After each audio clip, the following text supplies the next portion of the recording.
Hello everyone, and welcome to Yu-Gi-Oh! The Duelist of the Roses. I'm playing this game for the very first time, which is very exciting actually. A little bit unexpected and spontaneous to drop onto the channel, but I was in a particular mood and I was like thinking about something to play, and I was like, I kind of want to play just a random game that I've got, you know, sitting around, and I was like, Yu-Gi-Oh! The Duelist of the Roses is a very obscure one that I've always wanted to get to. I love Yu-Gi-Oh! I've grown up with Yu-Gi-Oh! It's one of my favorite childhood animes. I've collected the cards, I've played with the cards, and mostly played with the actual real-life trading card game and watched the anime, but I've barely played any of the video games, like a few here and there. One most recently I think is called like Legacy of the Duelist or something like that I played a teeny amount of. But my childhood Yu-Gi-Oh! Game is Yu-Gi-Oh! Forbidden Memories. Forbidden Memories is very dear to me. It's a PlayStation 1 game and very nostalgic. It follows zero rules from the trading card game. It's crazy. It's a ridiculous game. It's very, very silly, and I love it so much. You can just throw together any cards and fuse them, and it's all just a bunch of madness and chaos, and I love Forbidden Memories, and I've always been meaning to play The Duelist of the Roses, which is the game that came after Forbidden Memories. Every time I've had people, I think it came up a lot when I was playing the Forbidden Memories streams, and that is right. Forbidden Memories streams, you ask? If you check my channel, I actually have my full replay of Yu-Gi-Oh! Forbidden Memories on the channel in 4 videos. There's a Apocalypse Plays Yu-Gi-Oh! Playlist on the channel that you can do your homework on and catch up. But I remember having Duelist of the Roses having a lot of mentions during the Forbidden Memories replay, and that kind of made me want to play it more, because I was like, I've had no idea about it. I just always knew that it was like a PS2 Yu-Gi-Oh! Game, and I was stuck on the PS1 growing up for quite a while. So we're going to be playing The Duelist of the Roses, and I know nothing about it. So this is a fun little blind playthrough stream. So welcome. If you know about Yu-Gi-Oh!, happy to have you. If you don't know about Yu-Gi-Oh!, prepare to learn, because Yu-Gi-Oh! Is one of my favorite things. It's so much fun. So we're going to start a new game. We're just going to jump right in, and then we'll see what happens. Spontaneous new series just dropped. I'm playing Yu-Gi-Oh! Again. But yeah, we played Forbidden Memories over on Twitch last year. And we did that in four sessions, and then I put the Yu-Gi-Oh! VODs over on this channel. But now that I've been mostly doing Yu-Gi-Oh! Live, I get to just do it here simultaneously. So let's start a new game and see what Duelist of the Roses is all about.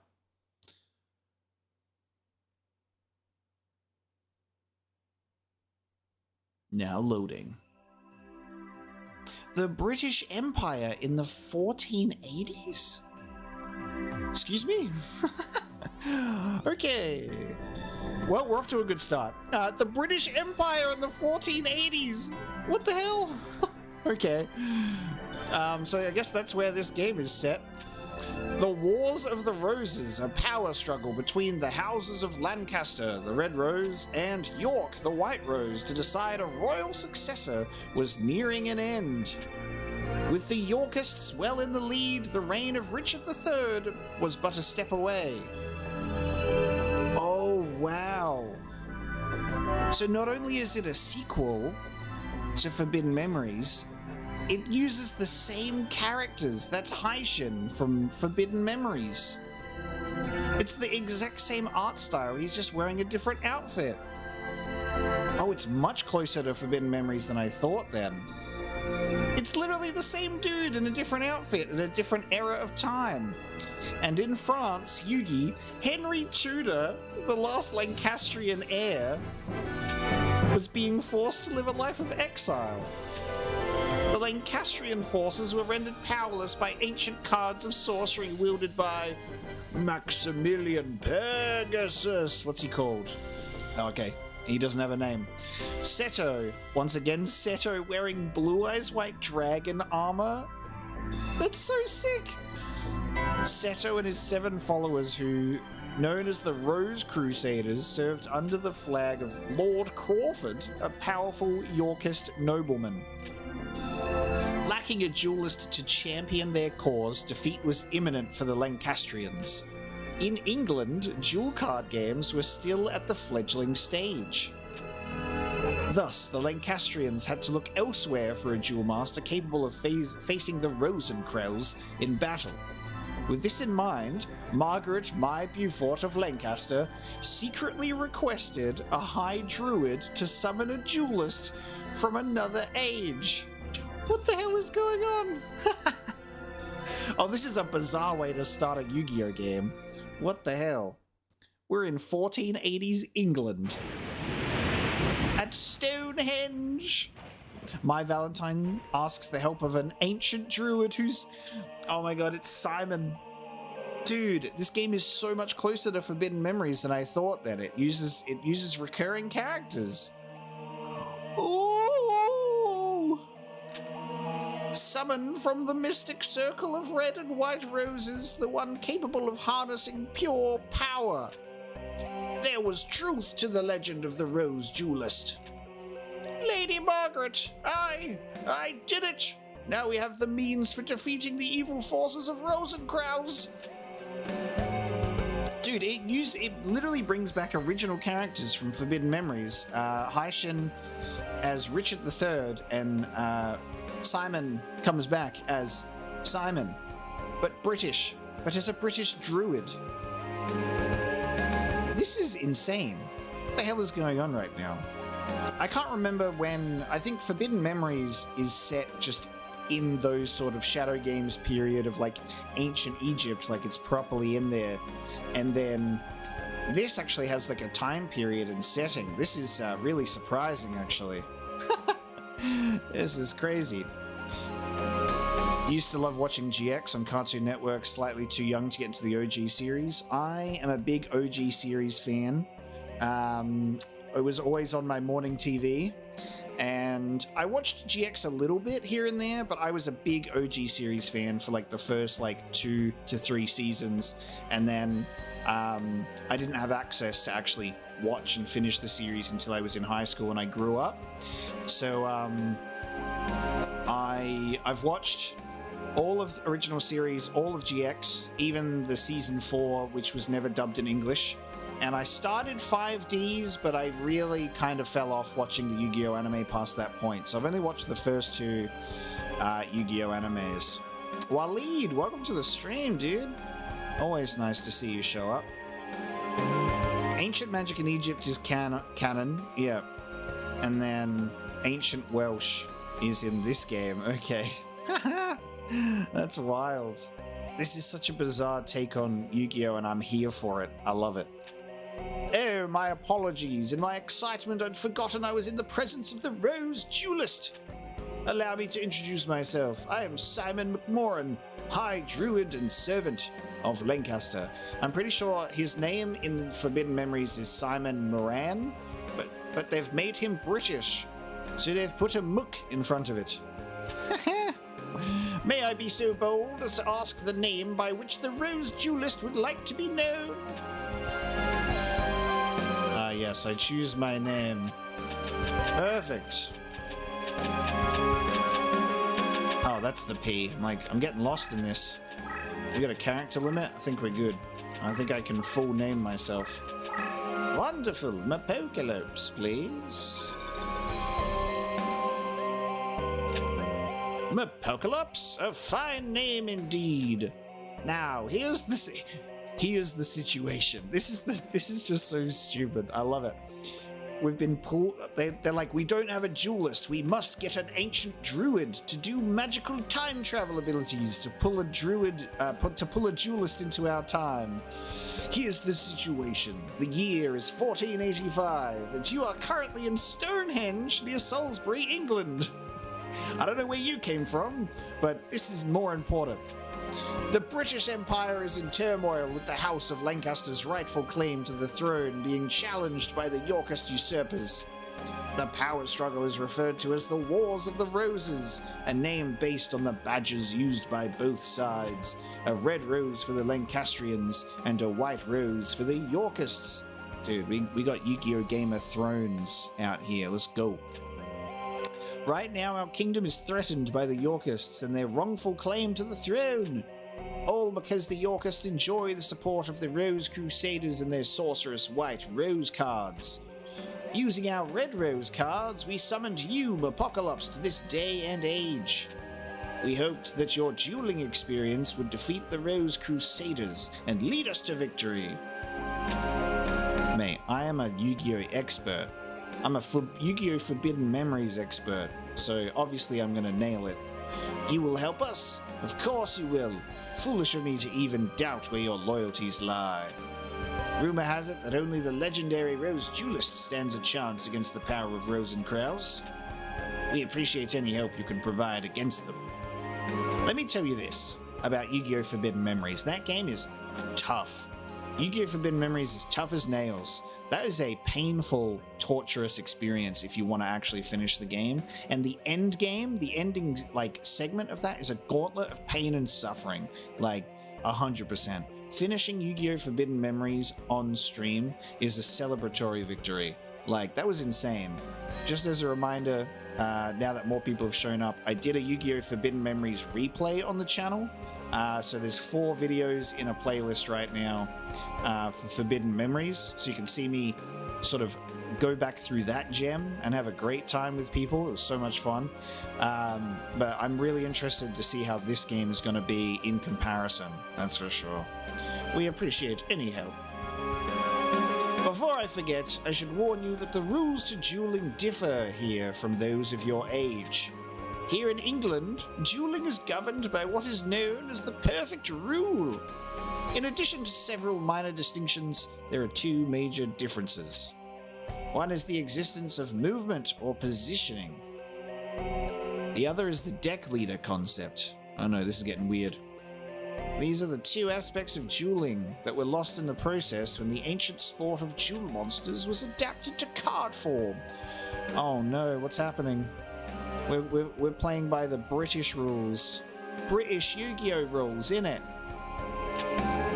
The perfect rule represents these lost rules that were miraculously revived here in England. Perhaps a practice duel will serve better than an explanation, shall we? Oh my god. Oh my god. I need to get Finley in here.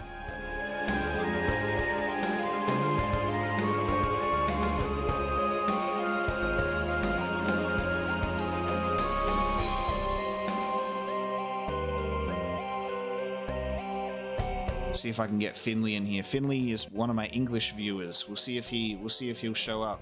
He probably won't though, because he's not a fan. He wanted me to play SpongeBob Battle for Bikini Bottom instead, and I said no. I can't believe that Finley's in a lecture. That's so rude. If it's easier than Forbidden Memories, then we're gonna have a great time. Practice duel, let's go.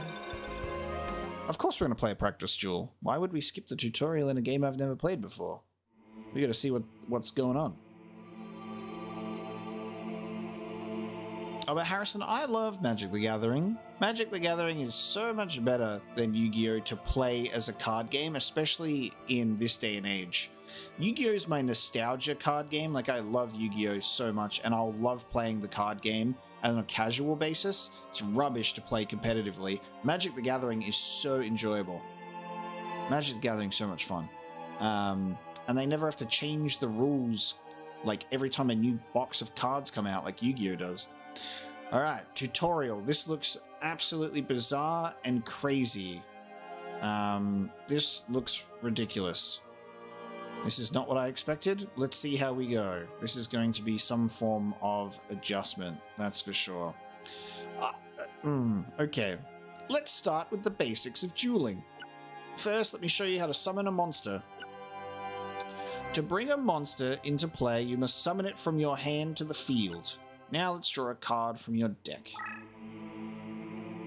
The Dark Magician. Currently, the card you're indicating is your deck leader, the Dark Magician. Let's order your deck leader to operate your hand.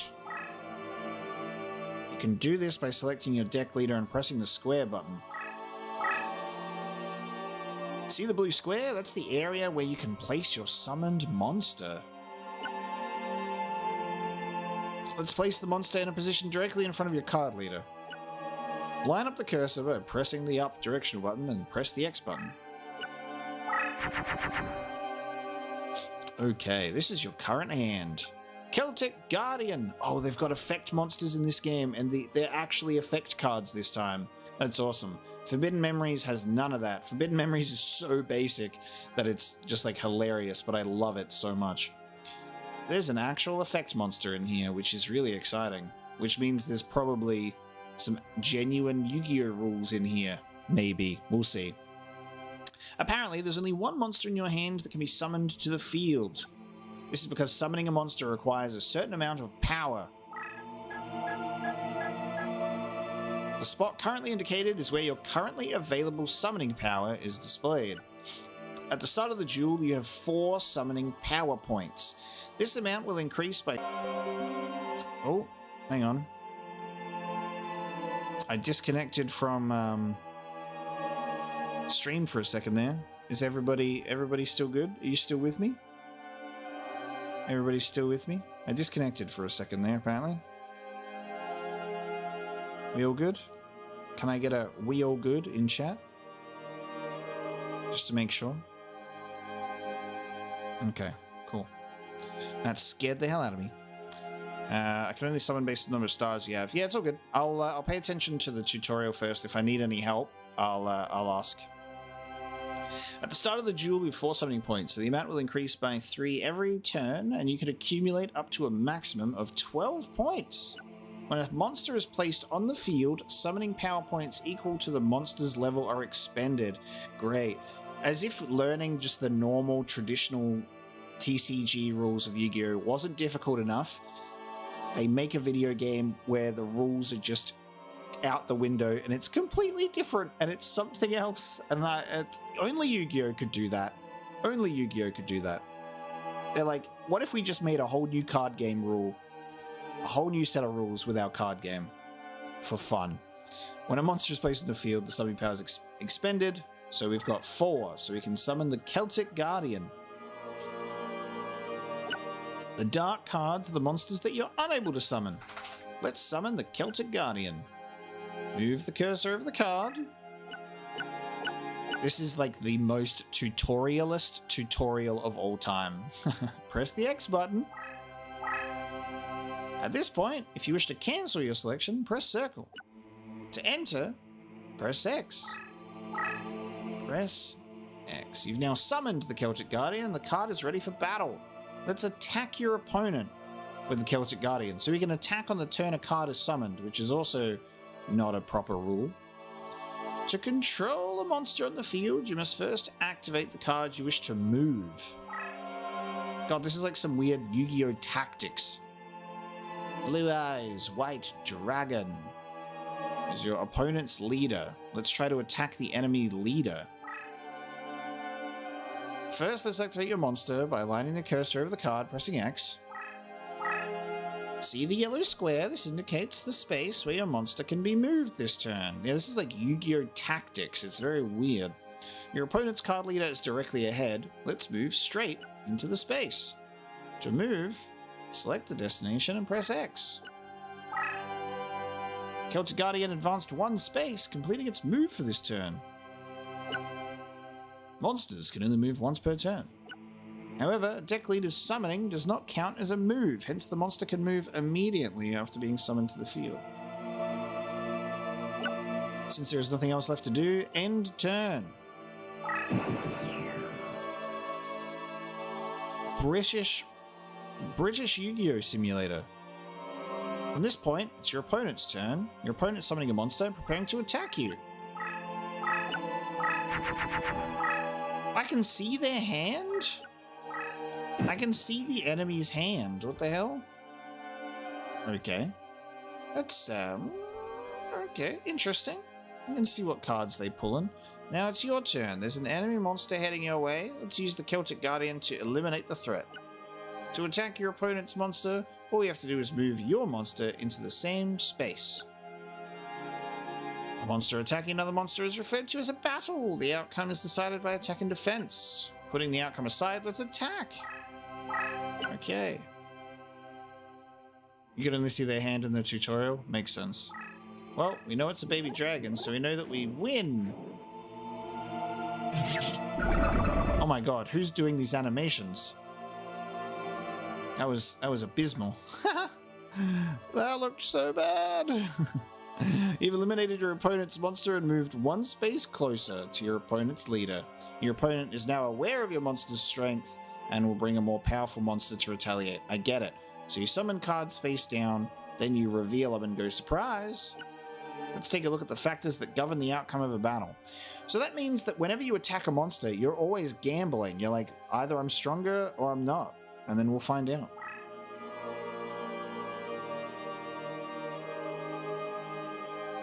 I love how cool it is to see Yu-Gi-Oh! Monsters in 3D animation. It's really cool. Because in Forbidden Memories, you had to press a special button to get like a 3D monster battle, which was kind of cool. But this looks like they're just there, which is great.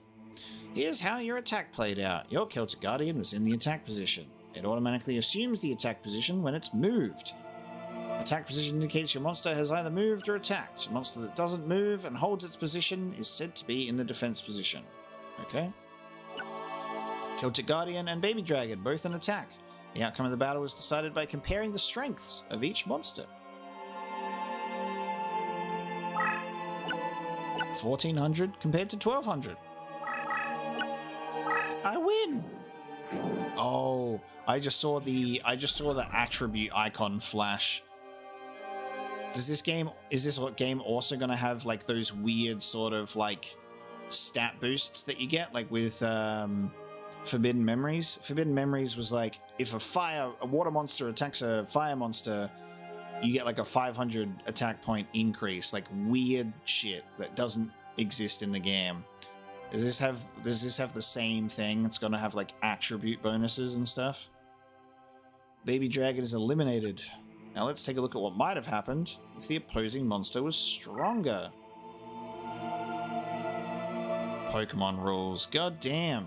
Okay. Let's say your opponent had a Komori Dragon with an attack of 1500. Oh no, I'm going to lose the fight. These little pink animations are so funny. I have a feeling it might be a little bit of an emulator hiccup, but it still looks funny. 100 damage to my life points. Ooh, what if the attacks were equal? Well, obviously, we both die.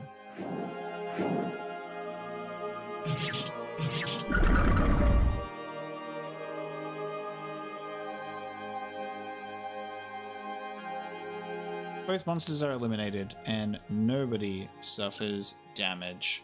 Now let's take a look at defense position.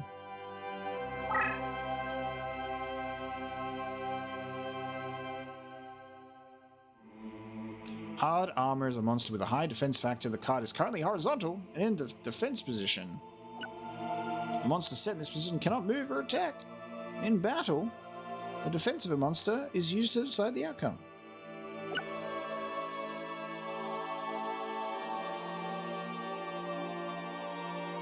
Let's attack. This is a very, very basic tutorial. Like a very, very basic tutorial. It's tutorial for babies right now. Like, it makes sense. Hard Armor is eliminated because we had more attack points, and now this one has more defense points, and if we attack it, we will now suffer damage. Oh my god. Surprise? This game is teaching us maths. What if the attack is the same as the defense? What if it's the same? Nothing happens. Shock. Shock. That concludes the lesson on battle. Continue with the duel, please. Everybody please stick around the live stream, I beg you. Don't leave just because we're in the tutorial. It'll get good. Stick around. It's worth it, maybe. I don't know yet. Who knows if I will even like this game? That's the fun part of a blind playthrough. Will I like it? Let's find out. As you recall, your Celtic Guardian successfully moved, and it could attack the leader. It's wide open for a direct attack. Let's inflict major damage to our opponent's life points. Hiya! Direct attack on Blue Eyes White Dragon. Bam! You've suffered damage. I'm on my way to victory. It's important to avoid direct attacks as much as possible. Act immediately whenever any enemy monster is approaching your leader. Currently, I'm winning. However, your opponent may retaliate. With this in mind, summon a monster with high defense points. Let's use this monster to protect the front of your leader. Since it has a high defense, place it in the defense position. To set a monster in defense position, follow the same step as movement and set the cursor over your monster card and select it for a move. Now press L1R1, toggle between attack position and defense position. Nice. Be careful that you don't move the monster to its destination space, as this will automatically set it to attack position. Note that a monster card summoned on the field is initially placed face down and is hidden from your opponent's view. The card will be flipped face up whenever it attacks or is attacked by an enemy. You can also manually flip a card face up. Select the card and press L2 or R2 to toggle it face up or face down. Once you have the card in the desired position, press the X to enter your selection. Oh, we're keeping it face up because who fuck a surprise. However, you should note that a face up card cannot be returned to a face down position. That's why you should be very careful when you manually turn a card face up. Okay, just revealing our hand straight away. Your opponent has now summoned a Kaiser Dragon, a powerful dragon type monster. You're right, the soundtrack's great so far. I got some cool angelic music for this, for a tutorial. 2,300 attack points. I don't have a monster that's strong enough to withstand an attack from this creature. But apparently I have a magic card on the field that's capable of stopping the attack of dragon-type monsters. That's the first I've heard of it, but there it is. Dragon Capture Jar. In fact, this magic card is capable of preventing the movement of all dragon-type monsters on the field. Let's use the magic to stop the opposition and focus on continuing our attack on the opponent's leader. I can trigger a magic card by flipping it face up and completing its move. Flip it face up in the manner described earlier. Let's try activating a magic card. Let's go.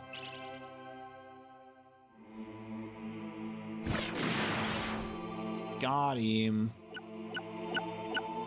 I like the layout of this. It's pretty cool to look at. This is just a very interesting way to play Yu-Gi-Oh! So different to Forbidden Memories, which is even, again, another different way to play Yu-Gi-Oh! Neutralize that magic spell. Let's go straight for the life points again. A duel can go either way. At times, you may find yourself cornered by a cunning opponent. There will be occasions when there's nothing you can do but accept defeat and go for a rematch. Surrender by pressing select. Don't give up too quickly. A well-played card could easily turn the tide of battle in your favor. That concludes our lesson on the fundamentals on how to battle. I quite like the 3D animations in there. It's really cool.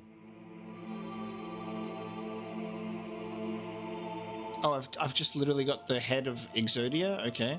Now let's take a look at how a duel is settled. 4 individual conditions for deciding the outcome of a duel. 1 condition, life point to 0. Perfect. Celtic Guardian executing a direct attack. We're gonna win! Oh my god, I won!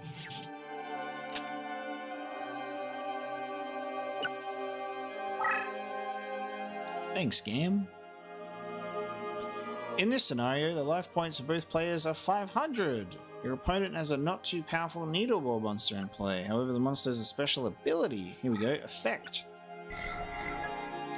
Inflict 500 points of damage when destroyed in battle. When a monster is eliminated, automatically inflicts 500 points. Strength-wise, the Celtic Guardian is stronger, but if we attack it, ding dong, we lose. Surprise, surprise. Oh my god. We lost the battle. It's been really taken to a draw.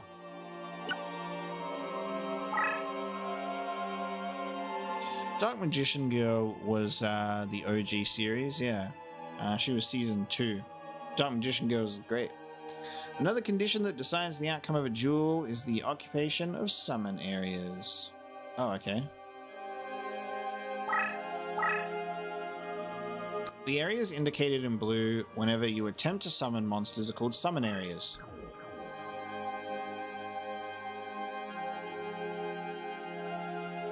If all of these areas are occupied by your opponent, you will lose the match. Huh. If the enemy just has a whole bunch of monsters on the field, you just lose. Like if you get blocked from being able to summon, you're out. To be more specific, if your opponent occupies all your summon areas at the end of your turn, you lose. So you can just trap a leader and prevent them from summoning. If you find yourself surrounded, it's vital you clear at least one before your turn is over.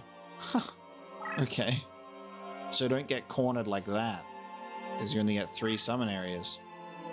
When you're at the edge like this, there are only a few summon areas. If they're all occupied, you lose. How strange. Depending on terrain conditions?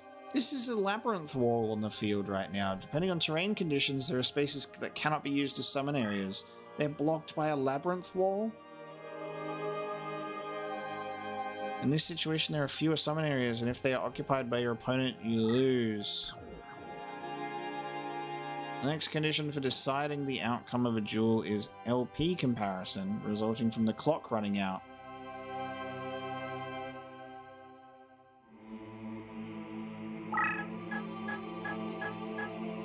God damn it. The time remaining in a duel is displayed in this location. The number of turns remaining will decrease by 1 following the completion of your turn and that of your opponents. When the number of turns remaining reaches 0 and both players complete their respective turns, the outcome of the duel will be decided. So whoever has the most life points at the end wins.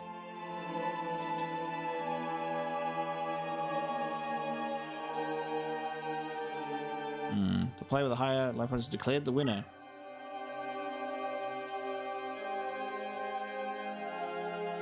The final condition for winning is unleashing the power of Exodia, the Forbidden One, naturally. It is said that somewhere in this world there are 5 very rare cards known as Exodia the Forbidden One, and its 4 forbidden limbs. These cards are weak due to the spells that bind them. However, once these spells are broken, an unstoppable force is unleashed. To release Exodia from binding spells, the following steps are required. Exodia the Forbidden One and his floating torso. Exodia must be brought into your play as a leader deck. As a deck leader. Hey buddy. Then you must position the 4 limbs. Oh god, you have to position them properly as well. From there, flip over to the attacking position. When you enter into your turn without any spells or controls preventing you from executing a normal turn, sneezing, Exodia will be freed and your opponent will face hopeless defeat at the hands of this awesome creature.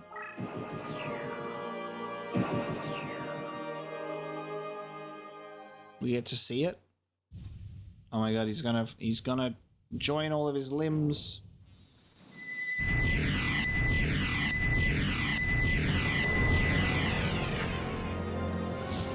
This concludes our lesson on victory conditions.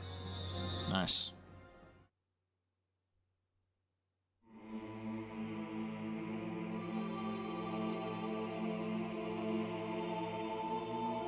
Now let's take a closer look at some of the other details and rules for dueling. First, you should be aware that there is a limit to the number of cards that can be placed on the field, naturally.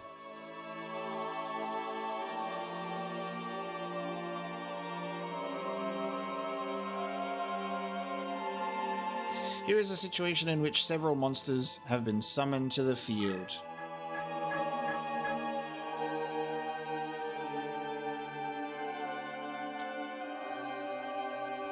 This display shows how many monsters you have in play on the field at the moment. Each duelist can only place 5 monsters respectively on the field. And any attempt to summon a monster that exceeds the aforementioned limit dies in real life.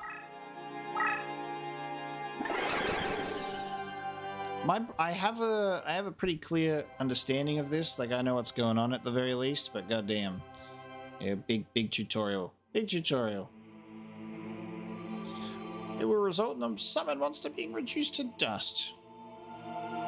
Likewise, only 5 spell cards can be placed on the field. You should take care to leave a summon area open so you don't find yourself in a situation where you're unable to play a key card.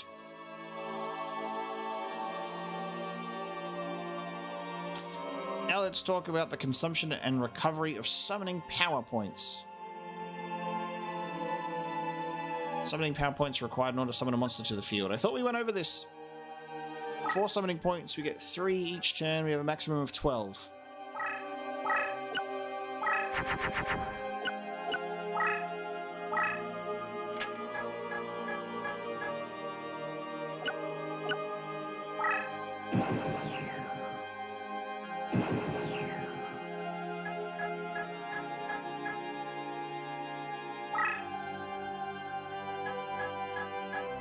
Now I have 12, the maximum.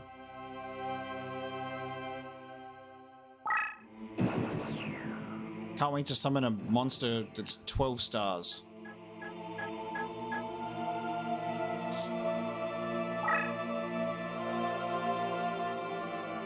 Spell cards. What happens in battle? When placed face down, they'll not be able to tell whether it's a spell or a monster card. I'm getting the vibe that there are no trap cards in this game, but if I'm looking at the top corner, it has like green spell card and like the pink trap cards. It just hasn't mentioned trap cards yet, I assume. No reason for trap cards to not be in the game. Oh, you can attack spell cards with your monster? That's weird. You can attack spell cards. Strange.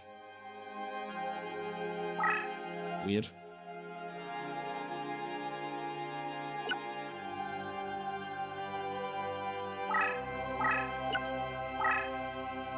What the fuck? Why would a spell card attack a monster card anyway? That's so weird. Spell cards can't be used to discover the identity of a monster card. And it just gets destroyed. Sure. Spell card is used to indicate an attack.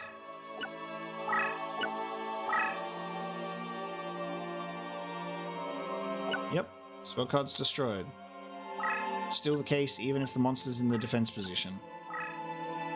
We are now in the tutorial of silly things that you shouldn't bother doing.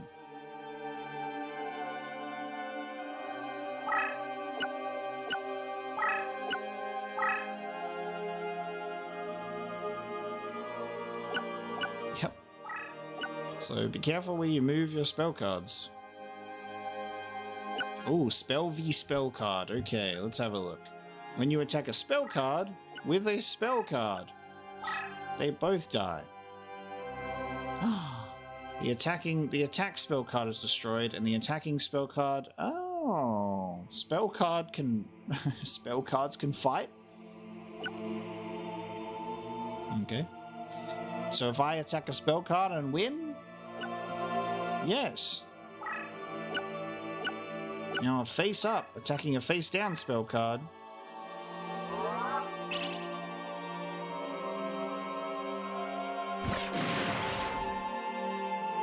Oh, wait. Okay, this time the spell card is activated.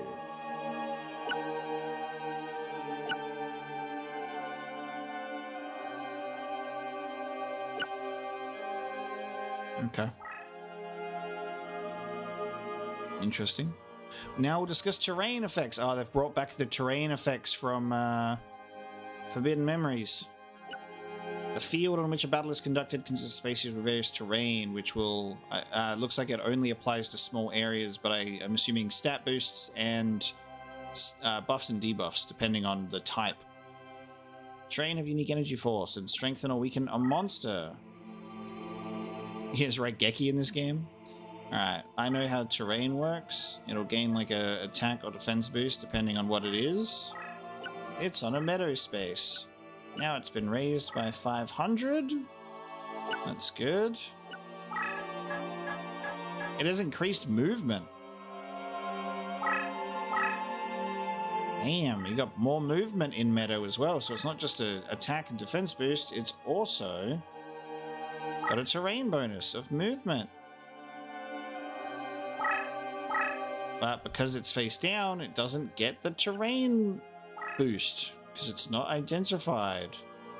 You gotta flip it up to get your movement. Ding dong. This is a lot more reading than I thought that I'd be doing at 12 in the morning. Good old midnight. The clock is striking midnight, and here I am learning Yu-Gi-Oh rules. Terrain space is important. Oh yes, the dark terrain space. I activate Pot of Greed, which allows me to draw 3 cards to my hand. And in my hand, I activate another Pot of Greed that allows me to draw 3 cards to my hand. That's not what it does. It allows you to only draw 2. Screw the rules, I have money. Fairy-type monster which is not suited for dark terrain. When not affected by terrain, this attack and defense is 1800 and 2000. Yes. And now it goes down. Does it have a movement penalty as well? Doesn't look like it. Just looks like it's a stat penalty. Okay, terrain with special features. Yep, Labyrinth actually has an effect in this game, which I actually kind of love. That's one of my favorite parts of the. That's one of my favorite parts of the Yu-Gi-Oh anime, is when they actually used the Labyrinth as an actual thing, and then you had like the shadow wall, like monster and stuff like that. It was so cool. Andy, I have no idea what you're talking about, unfortunately. It's very out of context, just saying, have I tried Redux mod? I don't know what for. Sorry. Since we're on the subject of terrain effects, let's talk about terrain with special features, like Labyrinth. So it's an extremely powerful obstruction and cannot be entered by most monster and spell cards. A Labyrinth cannot function as a summoning area. A card that has entered Labyrinth space means of effects such as teleportation can exit space and enter adjacent spaces. You can also initiate an attack against a monster located in a Labyrinth space. Yeah, Wall Shadow has the ability to freely enter or exit the Labyrinth space. This is great. Such a situational card. So funny. But it only has relevance with like Labyrinth. Oh man, you guys are talking about Yu-Gi-Oh, the new Yu-Gi-Oh cards. I love that it's XYZ is pronounced, the XYZ cards are pronounced XYZ. Oh god. And then there's pendulum monsters and link monsters and synchro monsters and all of that nonsense, and it takes so long. Like, I'm a casual Yu-Gi-Oh card player when I was a kid growing up, as you are, and then when I tried to actually get into it in a competitive way sense, that was around the time that the XYZ cards were out, and I adjusted to it. It was fine. I wasn't very good. I won some duels at my local game store. That was fun, but goddamn, then they started bringing in pendulum monsters and link monsters, and I haven't played since then. I never even bothered. I was like, nah. Can't do it anymore. I switched over to Magic the Gathering, and I wish I had people in real life that played Magic the Gathering, because I would go and actually play that competitively if that was the case, because Magic the Gathering is so much more fun, and they never have to introduce new cards or anything. It's just timeless. Just works. Okay, so the Flame Swordsman has an attack capability that exceeds Wall Shadow. What happens when Flame Swordsman attacks a monster in the wall space?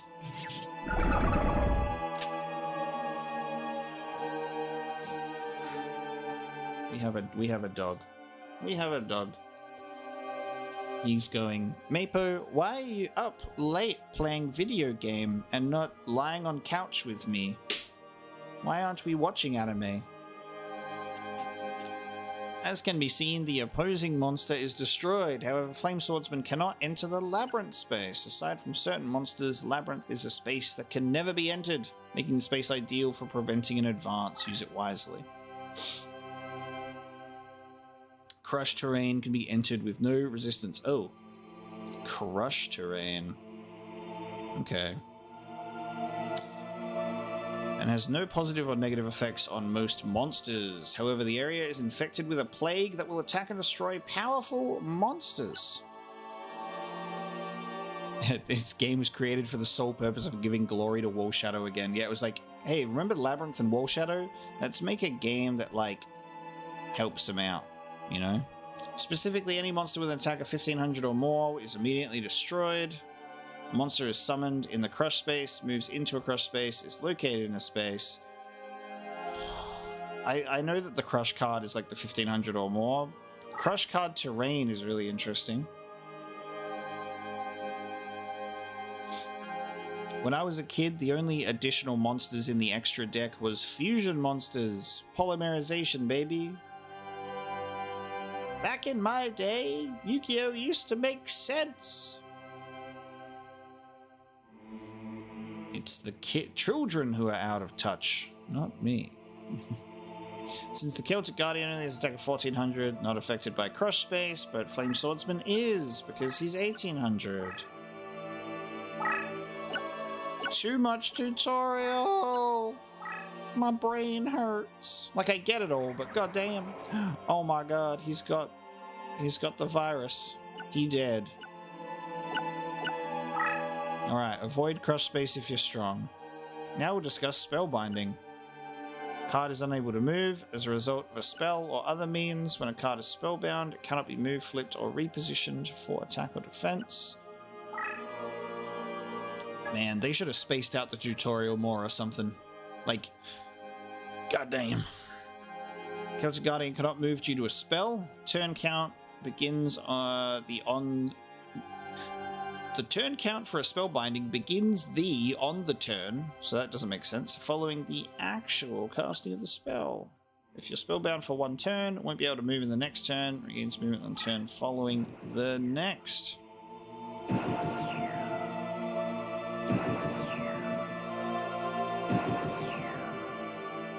We'll finish this tutorial, then I'll be like, alright guys, thank you so much for watching today's stream. Good night. Stream. Tutorial stream. There's a very dangerous condition, Eternal Spellbinding, which doesn't release the bound card no matter how many turns may pass. At the moment, Celtic Guardian is held in an Eternal Spellbinding. Under this condition, the Celtic Guardian will not be able to move no matter how many times you declare that your turn has ended. Instead, the number of turns remaining until the card is able to move being displayed, an infinity mark is displayed instead. It is very difficult to break an Eternal Spellbinding. There are only a few monsters and spells that have the capability to free the monster. Aside from the aforementioned, the only way to free a monster from a spellbinding is to destroy it. Most common form of spellbinding, the Attribute Binding. Alright. Parrot Dragon. Wind Attribute. Okay, so we're going into attributes now. Wind Attribute. An attack of 2000. It is much stronger than the Celtic Guardian. My favorite thing about Forbidden Memories is it just says, fuck you, and it just throws you into the game. It just throws you in, says, have fun, figure it out, punk. But it's a lot more straightforward. Celtic Guardian is Earth, so it's a more favorable position.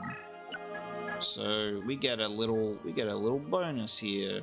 Advantages and disadvantages of attributes are displayed respectively during a battle. Let's see what happens when the Celtic Guardian attacks.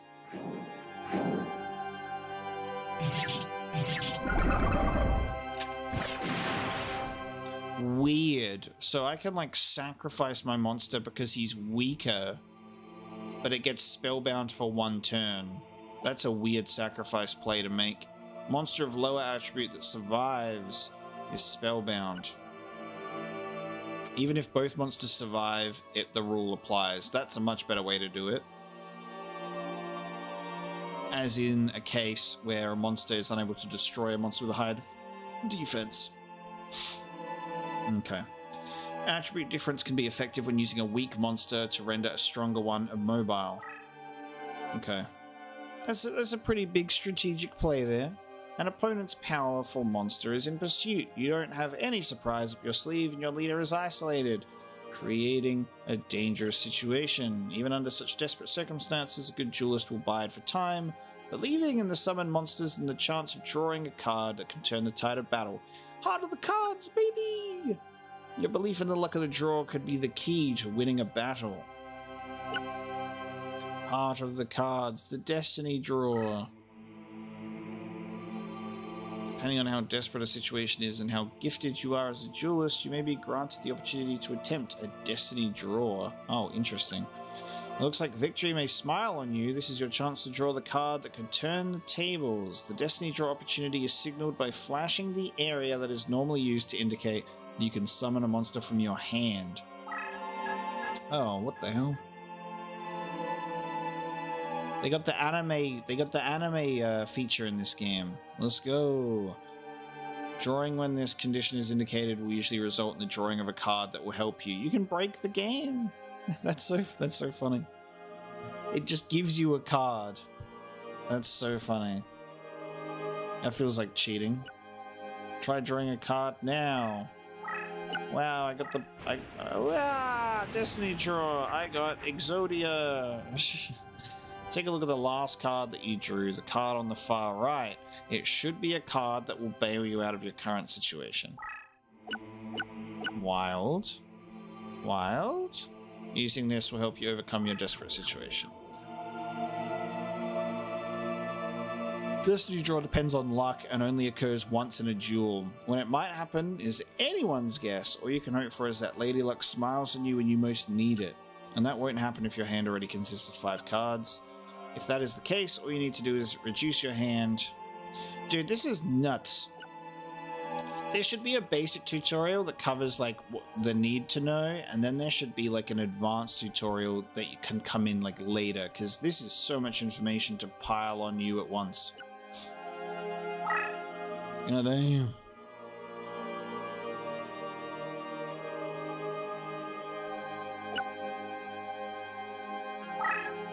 Okay. We have ranking.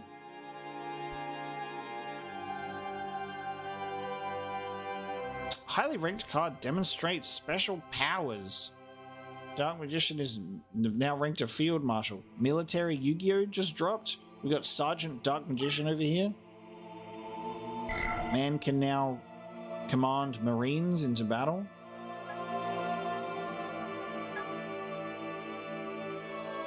What have they done to Yu-Gi-Oh? What is this? Extended support range, increased strength for same type friendlies, weaken specific enemy types. This game has some systems to it. At this rank, the card's special powers are extended support range, increased strength, and weaken specific. Let's take a look. Levels, layers. This game is an onion, and it's got layers.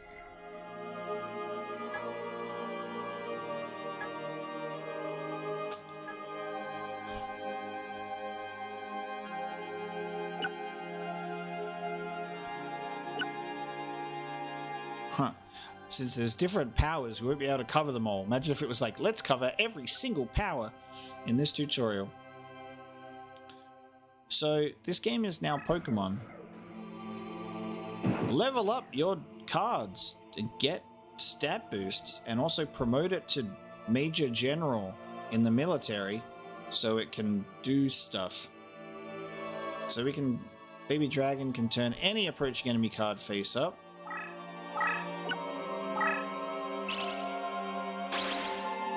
Wow, I am now revealed. And it works for spell cards too. Okay. And now I've lost every single viewer that was watching this stream. They were like, oh, I'm curious. Apocalypse playing Yu-Gi-Oh! Let's have a look. And then everyone fell asleep at their desks. Oh, that pretty much covers it, guys. We made it a tutorial. We're an hour into the stream. To those of you that are still with me and didn't click off of the stream, I love you. Thank you so much for tuning in and hanging out with me on this spontaneous stream. We made it past the hardest part of the game, the tutorial. Now we can play the game. And now we can play the game. Forbidden Memories is already a better game just by default because it didn't have a tutorial. You must select a deck to duel with. It's important that you feel the vibrations of a deck leader, the minute resonations that ring true to your soul. The cards themselves draw their power from the energies of the Ancient Ones. So I just got a dog under my desk. What you doing, buddy? The deck leader acts as an intermediate between the Ancient Ones and the deck wielder. Apocalypse, it is essential that you select a card leader whose rhythm matches the stirrings of your soul. Here are several decks from which to choose. Give it some serious thought and make your selection.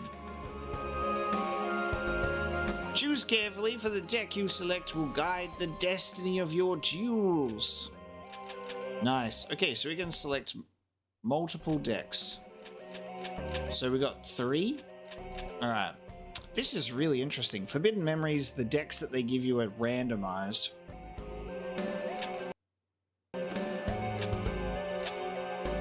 Average summon level, 3.26.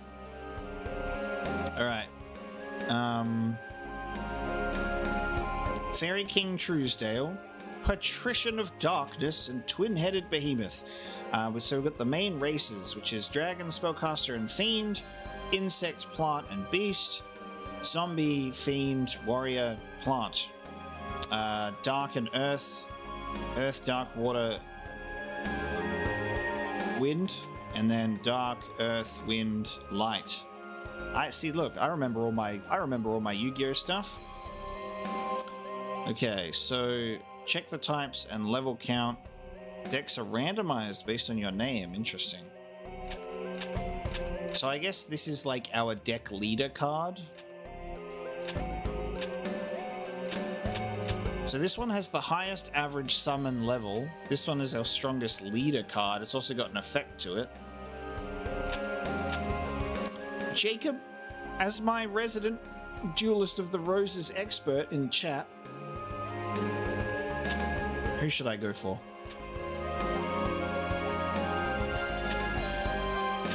What is your personal recommendation?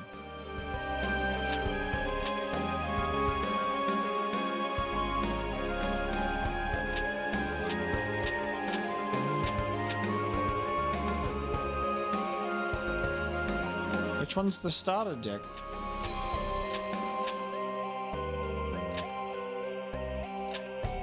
Patrician or Truesdale?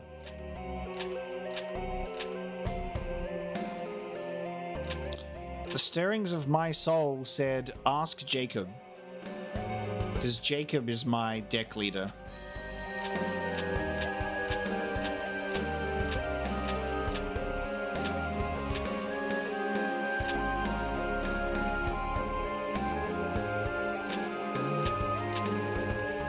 We're going for a darkness deck. Darkness and Earth with Zombie, Fiend, Warrior, and Plant. We're going Vampire mode with a Patrician of Darkness. Ah, I see you have selected your deck. So that's the effect of the Celtic Red Rose cards. It looked like there's some truth to the rumor that Red Rose cards are capable of time transformation. Time Wizard. Who's there?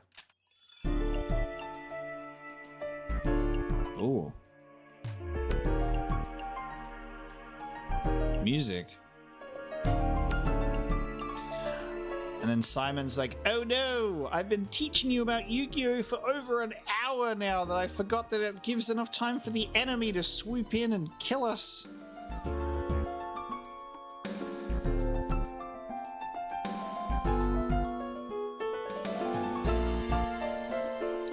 Gotta say, the soundtrack is banging. And he's wearing a Blue Eyes White Dragon like suit of armor, man. It's been some time since the Battle of Barnet, old one.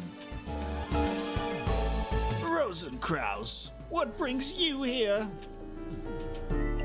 Only a member of the Rose Crusaders may call me by that name. If you may recall, I told you once before that you may only address me as Seto. Or does memory fail you, old man? And you must be the dreaded Rose Duelist. I must admit there's a certain aura of power emanating from you.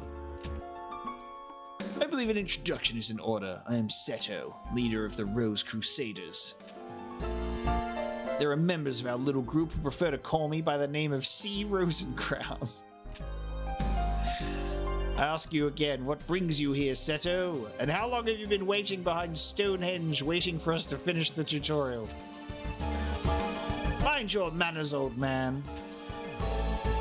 What else would bring me here? I've come for the Red Rose cards! After all, it was you who showed me how the summoning capabilities would evolve when the Red Rose cards are combined with the transport powers of the White Rose cards. Oh man, this is such an anime. You aren't thinking of attempting the forbidden Rose summoning? If so, then the Red Rose cards must never fall into your evil hands. Card sorcery taps into the powers of the Ancient Ones. By their very nature, each card is a double-edged sword that can cut both ways. The Rose cards alone harness tremendous power. There's no telling what horrors one might unleash to the world by combining both red and white. I will sacrifice my own life if need be to prevent any from uttering the spell of doom. Go through a massive tutorial and then it's just like exposition. When do we get to play the game? The spell of doom? Fool! The 16 red and white rose cards grant power over all. Druid legend has twisted the true meaning of these cards. We Rose Crusaders have sworn to create a utopia free from the ravages of war. We intend to accomplish this with the power of the cards. And we shall do so by extending the rule of Richard III throughout the known world.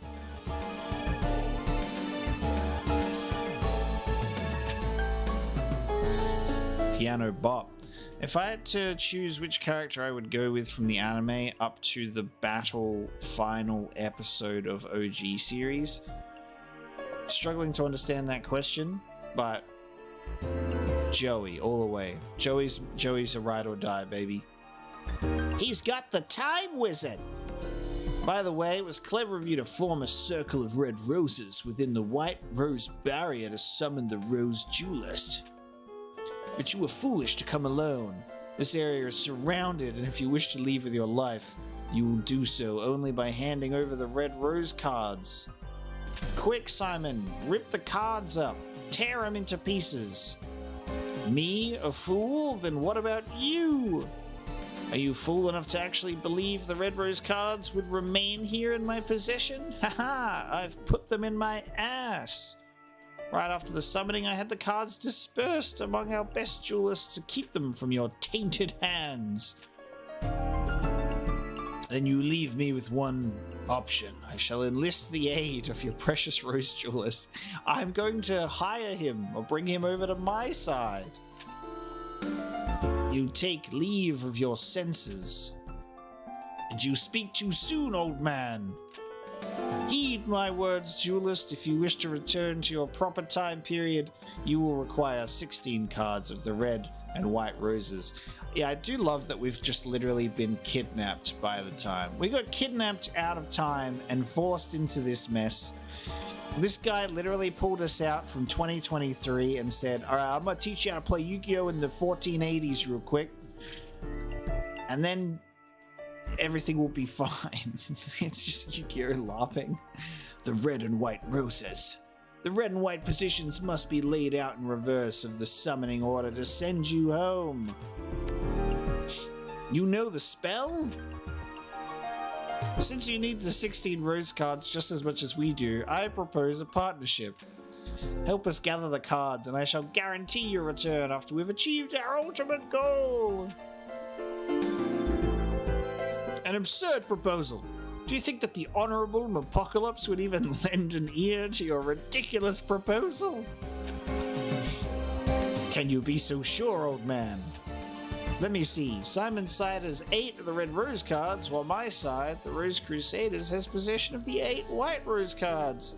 As the numbers are even, simple arithmetic indicates that you could side with either of us. But I'm sure you'll take into account who's winning this war. After all, who is desperate enough to summon you in the first place? I think it's quite clear which side is better positioned to send you home. Apocalypse! Heed not the words of this power-hungry lunatic! Simon, must you resort to name-calling? I am hurt. I'll tell you what. Why don't we leave the decision to our dear duelist? After all, Simon, the duelist's future is not for us to decide now, is it? Well, yes, but... Splendid! In keeping with the tradition of the old temple gardens, I offer you a choice, duelist. Here are 2 roses. The white represents me, and the red for old Simon here. For the sake of justice, choose the red rose. Stand by my side, duelist. Choose the white rose. Bruh. It's like you literally just like... You literally just wake up. I've been pulled out of time, and then just forced to choose between 2 people in the 1400s, just chilling. Oh, hey guys, everyone pay attention to professional viewer in chat who's never seen a bold person in his life before and wishes to point it out. For some strange reason. Correct. There's no hair on my head. Very clever observation of you. Alright, so the red rose with the Lancastrians and the white roses with the Yorkists. Well, I guess I was summoned here with Mr. Red Boy, so let's go with Red Boy, because Seto is always a butthole. I side with the Lancastrians. How disappointing. Oh well, you made your choice, and I respect that. And I respect it. For now, I guarantee your safe passage until you've met with Yugi. After all, I don't want our little game to end too quickly. That wouldn't be sporting. I look forward to the day when we meet again, duelist. Until then. God damn, dude. Alright, guys. Thank you so much for tuning into the stream today. I'm going to bed. The French Empire. Oh, it's Yu-Gi-Oh! It's Yugi Boy of the French Empire. Oh my god, there's this Grandpa and Joey at the table. This is spectacular. Apocalypse. I present Prince Yugi. This is really interesting because in Forbidden Memories, you play as the character of Yugi. Like, that is your character. Last Prince of Lancaster, a true Welshman and the hope of who we call ourselves Celts. My lord, may I present Apocalypse, the Rose Duelist. You serve us well, Simon. My mother was wise in summoning you from Scotland. This is so ridiculous. Just the concept of Yugi going, "You have been summoned from Scotland." Been summoned from Scotland? Let us dine on this haggis. You honor me, sire. Duelist, I am Yugi. Actually, Henry Tudor is my name. But I find it tiresome. You may call me Yugi. I'm sure Simon explained our situation, but it's only right that I request your services myself. I need you to return to England and put an end to the threat of the Rose Crusaders. Their white rose cards form a barrier that prevents my armies from setting foot on British soil. It's like Forbidden Memories. They had this really great thing going, and then for the sequel, they went to the developers and went, "All right, guys, just surprise me. See what you got. Just get real high, study ancient history, and just have fun. See what you can do. Make Yugi French and Henry Tudor in the 1400s and just see what happens. Although we Celts have the red rose cards, we are but inheritors who are unable to wield their full power. In the hopes of reversing our fortunes, we gambled on a druid legend that spoke of a rose duelist. According to the same legend, one must use a deck whose cost is lower than an opponent's to capture a rose card of another color. I believe that it is important that you keep this in mind. The cost of your deck should not exceed the cost of your opponent's deck, so you must always fight at some form of disadvantage. Yeah, this is literally like rose politics in 1400s England, and there is also jazz. I would like you to note that our resources have been pressed to the limit, requiring us to invade England by August. My troops will land in Milford Haven, Wales, and march on to face the enemy at Bosworth Field. Having all of the Rose Crusaders out of commission by this time would be ideal, but as that might prove difficult, any reduction of their force would be appreciated. This is a visual novel at this point, right? There's not even any gameplay. Right then, let us part company and reunite in Bosworth. Simon will provide you with the details as to where and when we'll meet once more. Noir cyberpunk 80s movie song. Why is the ocean piss? Why is there such a golden, unhealthy piss color of the ocean? Why isn't it blue? Why'd they make it piss colored?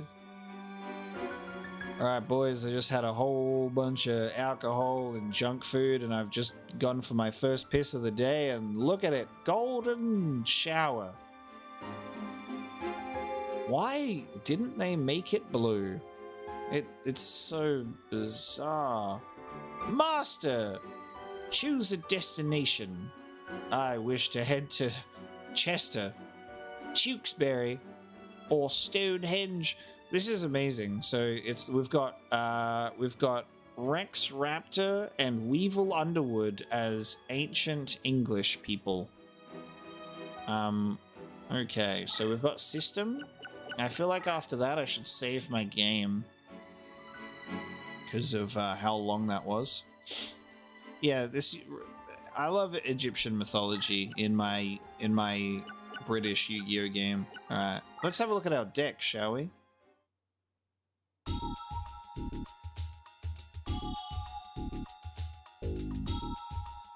Oh! Does this hurt anyone else's eyes to look at? God damn, there's a bunch of numbers on their screen. Whoa! Alright, let's see what cards we've got. How do I view cards? There we go.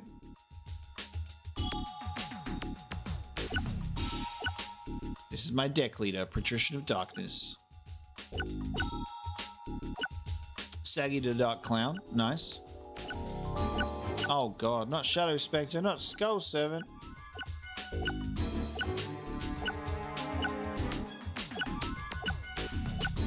I got Great Mammoth of Gold Fine. Nice.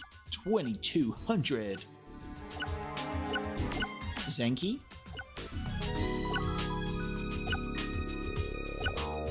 Winged Beast. Mammoth Graveyard, let's go. Disc Magician. Yes, the Statue of Easter Island. Let's go.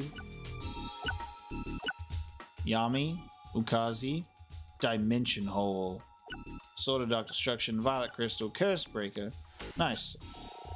The tutorial did not mention the existence of trap cards. We don't know if they're actually in the game or not.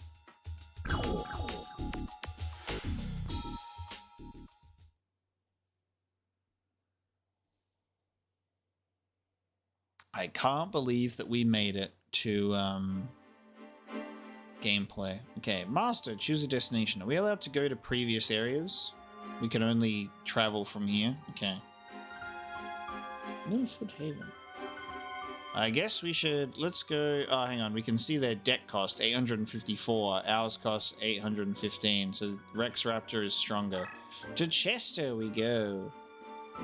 Alright, we're playing the game. Guys, we're playing the game now. Thank you so much for bearing with me for 1 hour and 20 minutes as we are now playing the game. So you're the legendary Rose Duelist. Prepare to face the sting of my insect deck. Oh, Weevil Underwood. And then he goes, say goodbye to Exodia! I have him saying that imprinted into my brain. Weevil is stronger? You mean Rex, right? Rex Raptor has the stronger deck cost. Don't tell me I just went for the stronger guy. Alright, the whole... Oh my god! What kind of LSD trip am I on right now? You have now met with an audience of the bug of higher living. I'm having some sort of divine moment with a bug and a giant eyeball. God damn. Look at the stained glass window detailing. What the hell? Oh, this is incredible. I can't believe Weevil gets perfectly ultimate Great Moth as his big old stained glass window, and I get Zombie Warrior with a bunch of trash cards at the box at the bottom. What the hell? All right. Do I want tips? Yeah, may as well, because I'd like to win at this point. I'm just trying to get a feel for my goddamn controls here. So it told us how to play, but it also didn't tell us enough, I think. Also, I kind of hate that we can't even get the full descriptions. It's like move, summon, detail, I think, and then edit. So I think we're dueling now.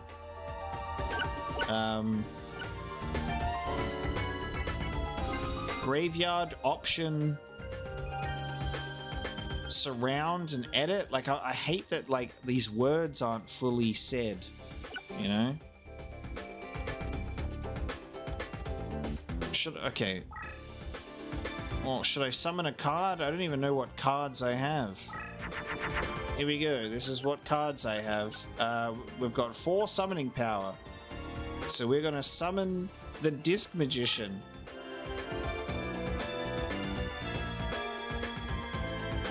In face down position, attack mode. Is that a good first move? Ugh. And then we're going to move it forward 1. And then we're going to end our turn.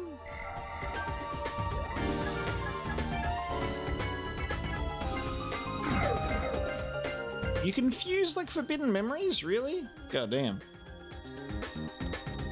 Don't worry, I know what effect monsters are. I know the basic rules of Yu-Gi-Oh! The only things that I don't understand is everything that's new in the game itself, you know? Oh my god, he's moving so fast. Do you think I should move my... should I just keep my leader where he is? I should just keep him where he is, you reckon?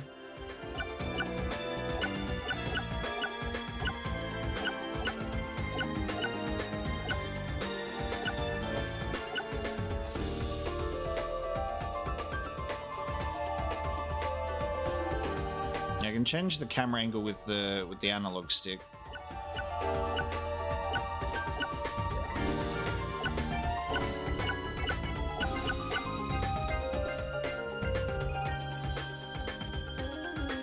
It won't let me. Oh, that way. There we go. There we go. There we go. I like this angle. That's a good angle.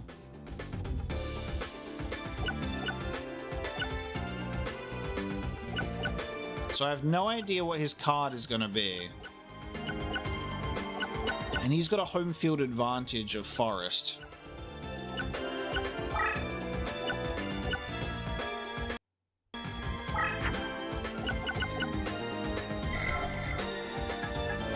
$500 points of damage for free. That's nice. I could have a dark thing. I'm gonna put this bad boy down. I'm gonna put down a magic card. Oh yeah, there are wasteland spaces. You're right. Do you reckon we should make a move? What if we? I'm scared to play this game now. This is so funny, dude. So I can't activate.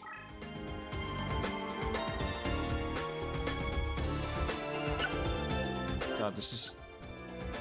I feel so stupid playing this game right now. Alright, let's just do stuff. I guess.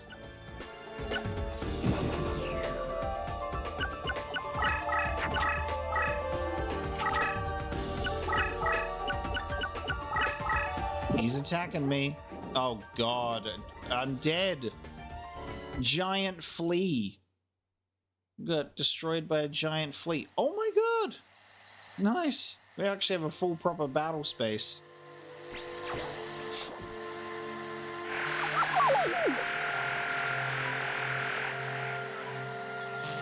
This magician just got wrecked, bro. Just got the blood sucked out of a disc magician somehow.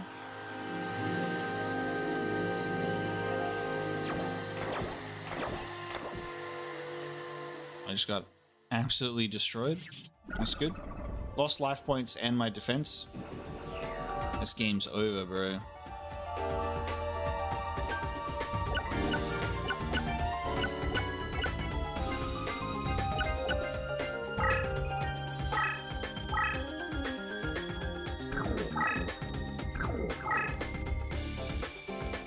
Hiya!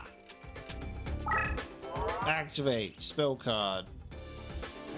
Take damage.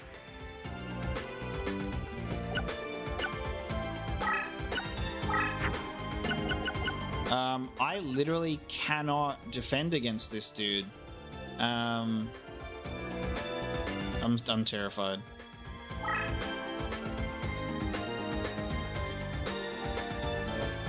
He literally has a 2000. Can my leader attack?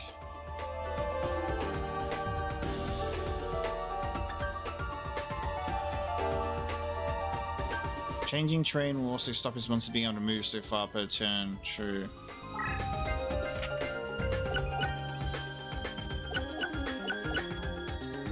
Oh no, hang on a minute. This dude also gets a goddamn advantage because this is Earth and mine's Wind, and Earth beats it. So he'll literally stun my card too. Oh my god. I can throw away my hand. How do you throw it away?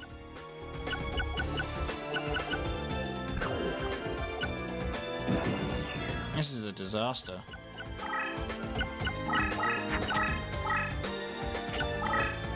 I should have put that monster in. You're right. I should have put that monster in defense mode. Why didn't I put him in defense mode? God damn.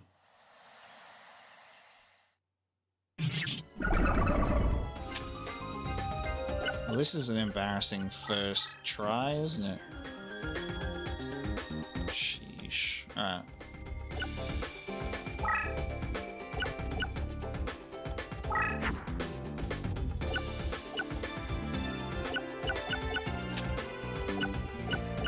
Directional button up and you can stack them to fuse or discard. It won't let me do it to all of them, it'll only let me do it to some of them.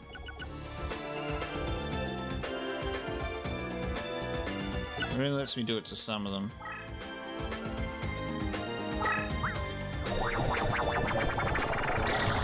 I made wood remains and then I deleted it for Yami.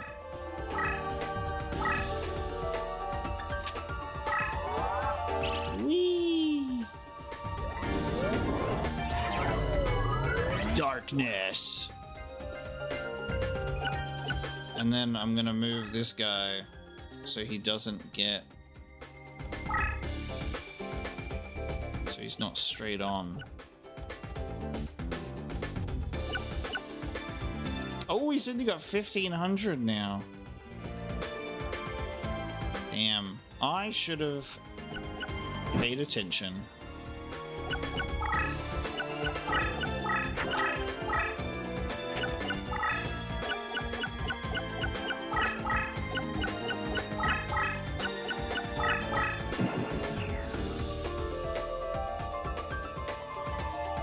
Watch out, guys. We've got professional viewer in the chat doing what he does best, being a professional viewer. Commenting absolute drivel in the chat. What a cool guy.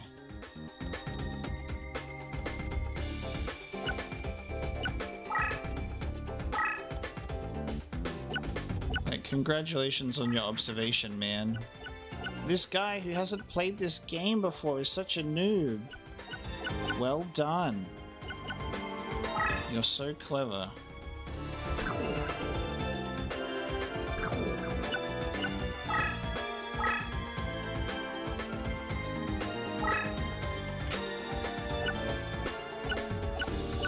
Not in a bad mood at all. I just am quite surprised at how you feel that you're being smart right now. And we're all just kind of sitting here right now staring at you being like, why is this guy so weird? That's all. We're just observing the cringe and finding it amusing.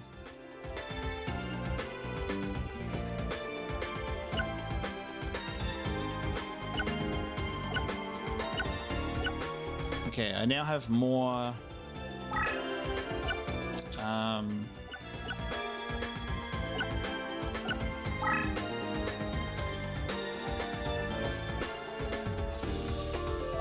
ooh, I did get a power. Did I get a power up there? No. Probably have more summoning power now. Well, I can summon this guy now. At least the music's good. Transports your leader to the space where this card is activated. Oh, that is interesting. Okay.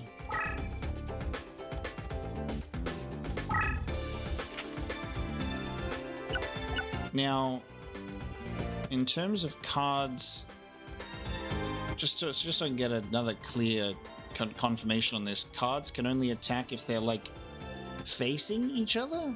Like you can't attack sideways?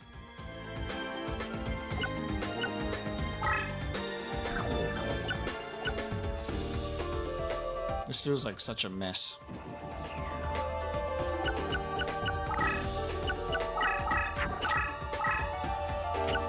Any four-way movement? Okay. Haha. I win now. I won! Because it attacked me, punk. We fought in space. You lied. Alright. We're still in it to win it. Game's not over yet. It's not over yet, Snake! There's so many cards though. We could like, we could box them in. Okay, let's see. We need to try to get some sort of home field advantage thing happening here.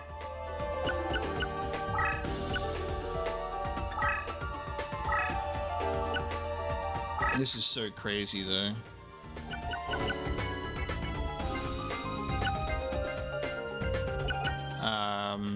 Fuse these two? Okay.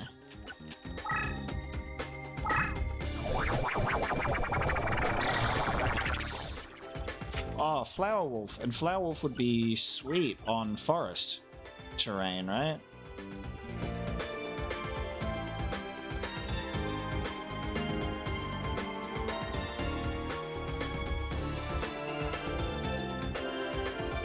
Well, that's your mistake. Too late.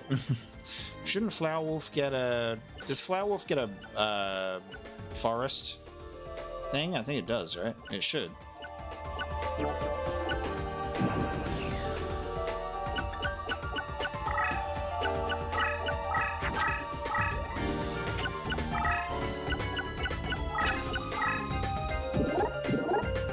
Oh no. Oh no. It did not get a boost. It did not get a boost. Dragon Zombie would have won the game? Oh my god. Oh my god. Shouldn't have gotten a forest boost? It was on the forest tile. Oh well. Oh well. He dead.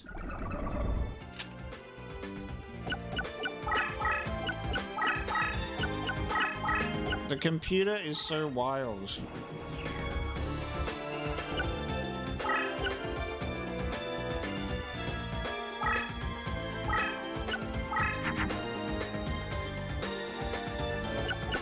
Dragon Zombie can beat it at least.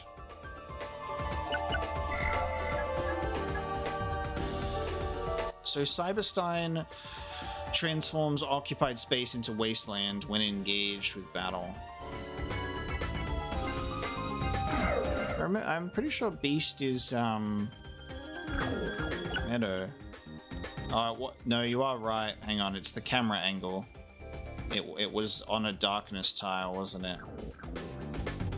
Yeah, it was on a darkness tile. You're right. God damn, this terrain is interesting.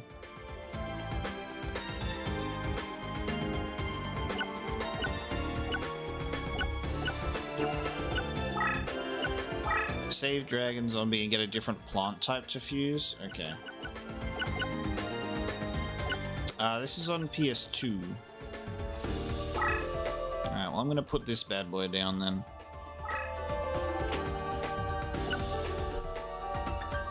It's a PS2 game.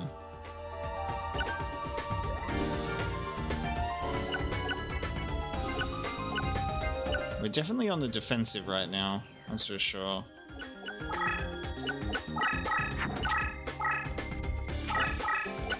But, you know, this is the first duel, so it's definitely a learning experience.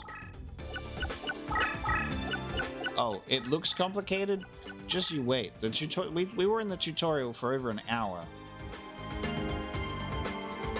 We're on the tutorial for an hour. Alright, this dude is 1900. If I bring it back, though, it has less... Actually, hang on. Oh no, it's on a darkness tile at the moment, isn't it?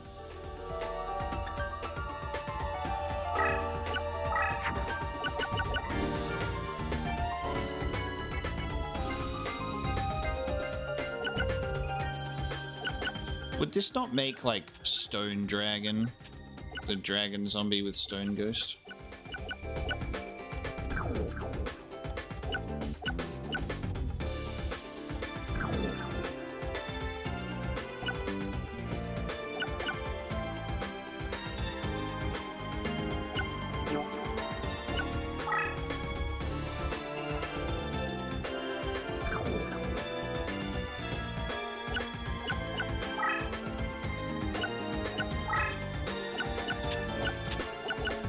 Just throw these cards away, I guess.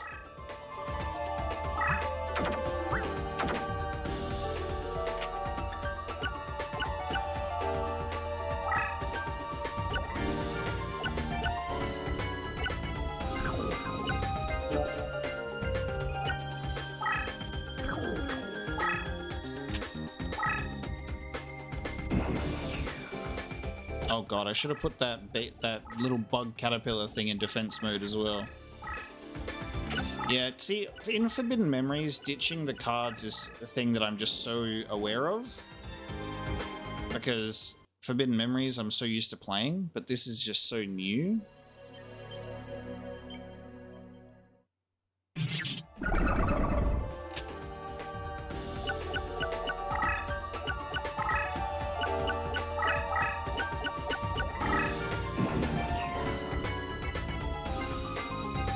Alright, well now my leader is in trouble.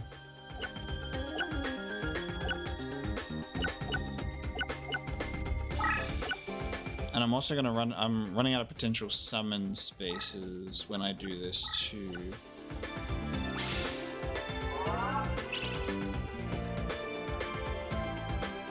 Oh, you're an asshole. I was gonna use Witty Phantom to just kill each other. Huh.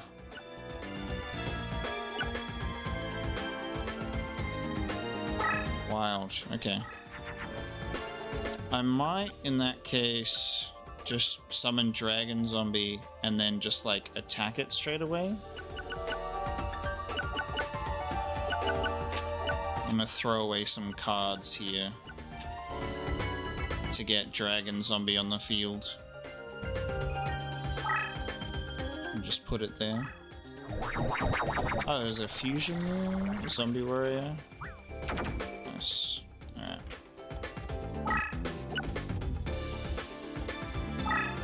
Get out of my area, please. I need it. This Hercules beetle has gone too far.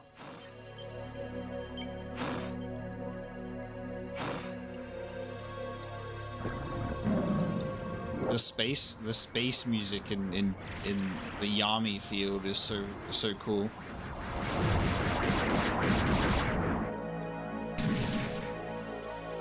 This is definitely a unique game, that's for sure.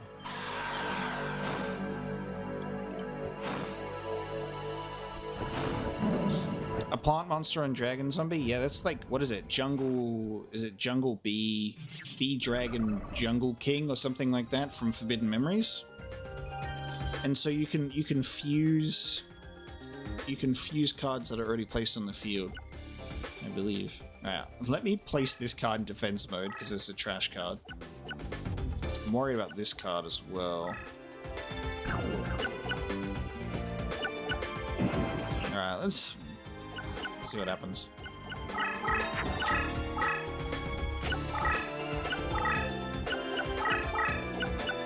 Oh, the Pumpkin King of Ghosts, right. Yeah. Oh yeah, because it's the zombie dragon and not a normal dragon. Its effect is madness.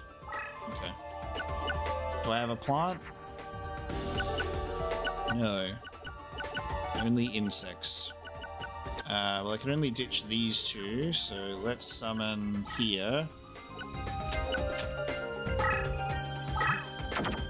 And then, should I risk an attack on this thing in defense mode?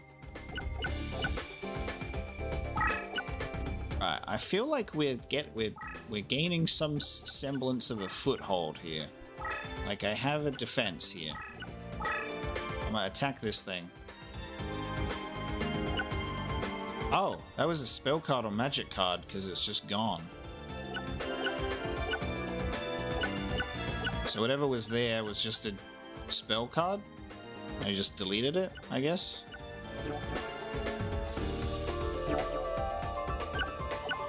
Sure. And then I just need to make sure it's on the forest field so it gets its boost.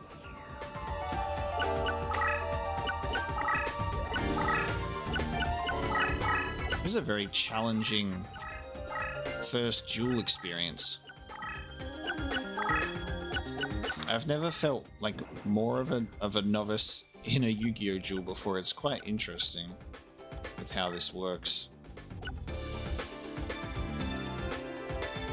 I'm gonna move that bad boy there so he gets his stat boost. What have I got in my hands? Let's have a look. Still no plant because I've thrown them all away. What's Blue-Eyed Silver Zombie's effect?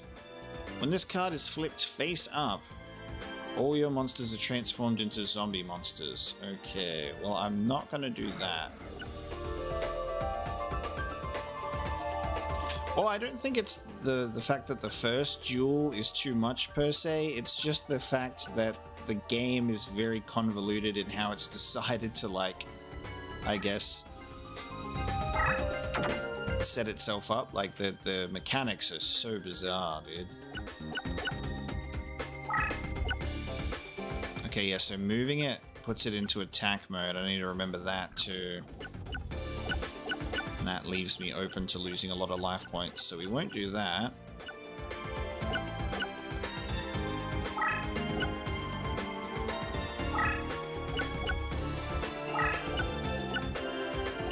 I'm scared to... Actually, I'm going to keep the dragon zombie there because I want to get a plant so I can make Pumpkin of Ghosts.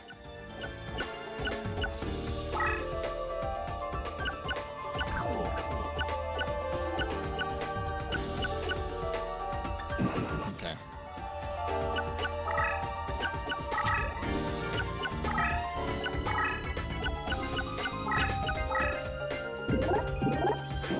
Damn it.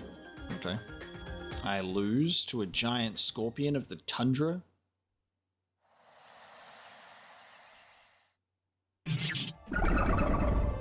Ouch.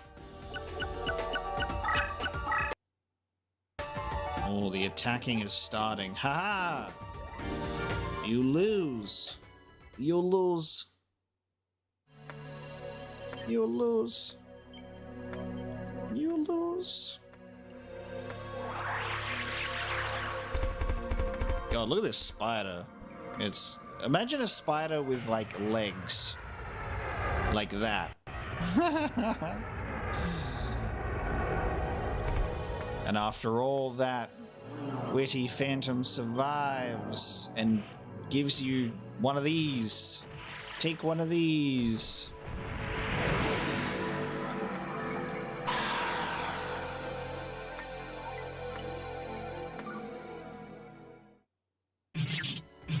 Nice. Its effect is plus 100 to all zombies each turn. Wow, okay. Alright, my Witty Phantom card's up. That's 1600.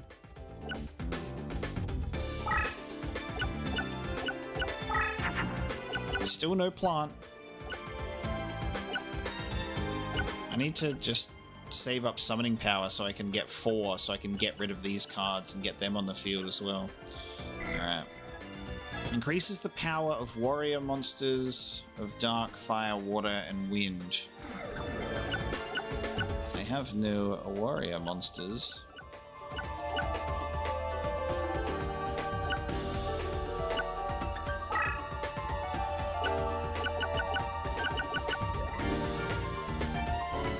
Alright, well I can at least do this.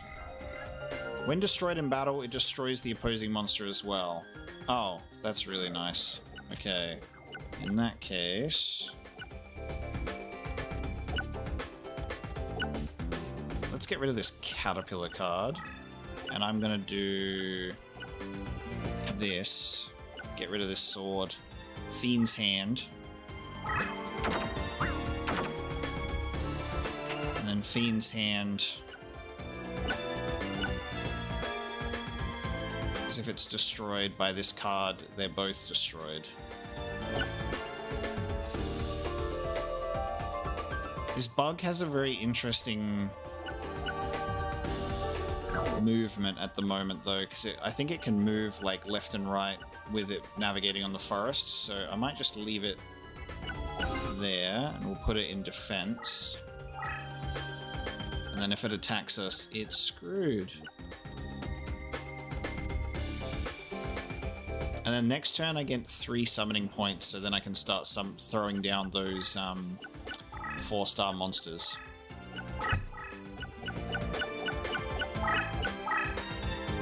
Nice. He did exactly what I wanted him to do. Hell yeah. Did exactly what I wanted him to do. I actually survived, because it lost its bonus. It went down to 1100, so my hand lives, which is actually... not what I want, because now it doesn't die. So it doesn't, this card doesn't get destroyed. So now it's like a weird stalemate. God, that 3D model is horrifying. Now they both survive. That's not what I wanted to happen at all. We were supposed to kill it. But you're right, I can attack it with the dragon now. I think I can attack it. I can attack it with the phantom too. So it still kind of works. I can just save this for another time. God, this is such a bizarre game, dude. Alright, still no plants, but I can now throw down these monsters. So let's get them out of my... let's get these monsters out of my hand. And we'll throw down the Crass Crown. Oh, nice. These two clowns fuse into... Clown zombie. Okay. Cool. I'll take it. I'm gonna kill this giant scorpion with Witty Phantom. No! Negate attack. Such a bug. Okay. Fine. Trap card. There it is. We see the trap card. The trap card has come into play. I'm gonna move my...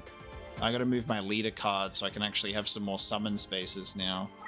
I really like that we played this Yami card though, because it's allowed us to have, like, form a little cushy base to defend against the forest. This is such an interesting way to play Yu-Gi-Oh! It's bizarre.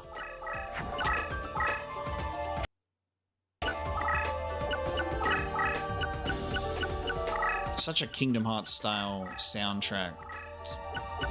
This is such a Kingdom Hearts style piece, but with like some weird piano over the top of it. Alright, surely we're gonna have a plant monster now, right? No.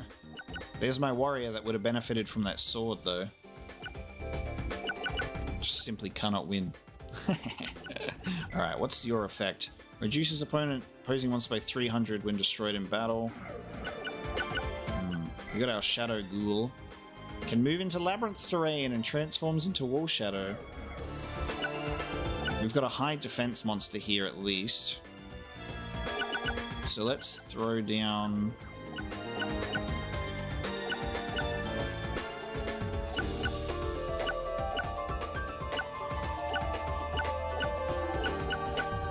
Let's throw down this monster in defense mode.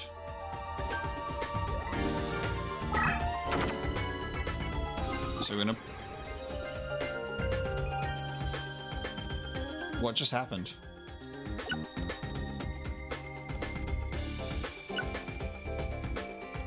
What just happened there? I was gonna just place that card down in face down defense mode. Why did it just delete? Confusion? Not sure what just happened there.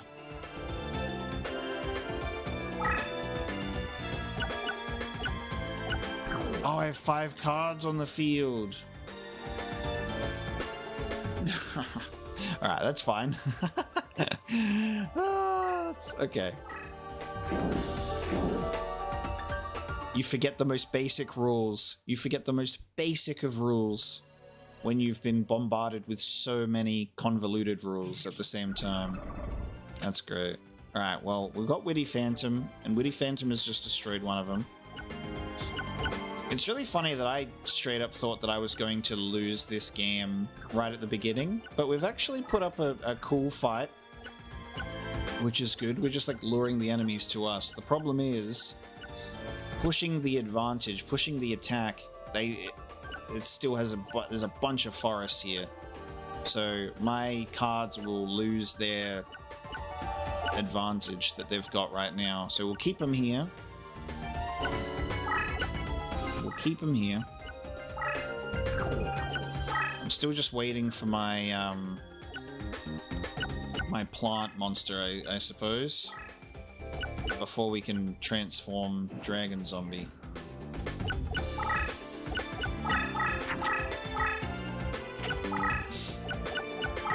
Yeah, the gaining 500, losing 500 is the best part.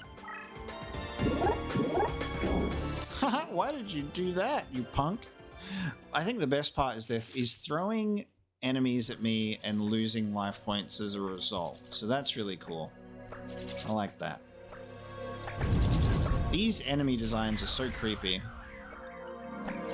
Like, stuff of nightmares, dude. I love seeing all the different animations, though. Love seeing the different animations.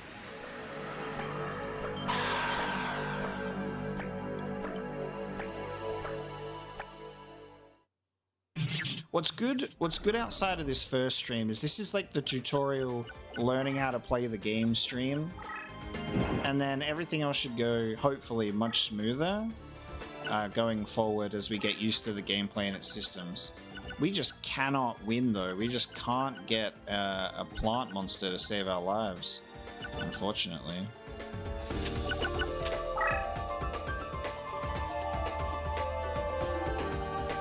I've still got a maximum of 5, and it literally warns you right at the top. Caution, maximum number of monsters on field. That's right, we'll just delete these monsters, because we don't need them. Oh, they fuse too, to make Zombie Warrior. See ya. We're just discarding cards so we can continue to get plant monsters.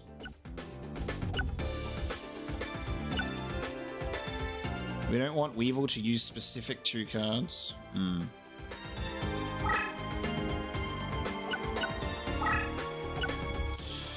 Okay, the problem... Oh, wow. Ha! The problem with me with my zombie cards pushing out is not only do I lose my 500 bonus, but I go down 500 even more. So my Witty Phantom goes down 1,000 for that fight.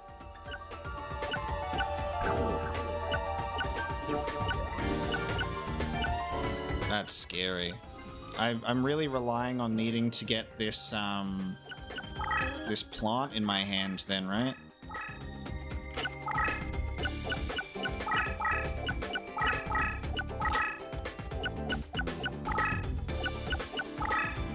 But their life points are at 1,300. God damn it. Still no plant. But look, 2,700. Great Mammoth.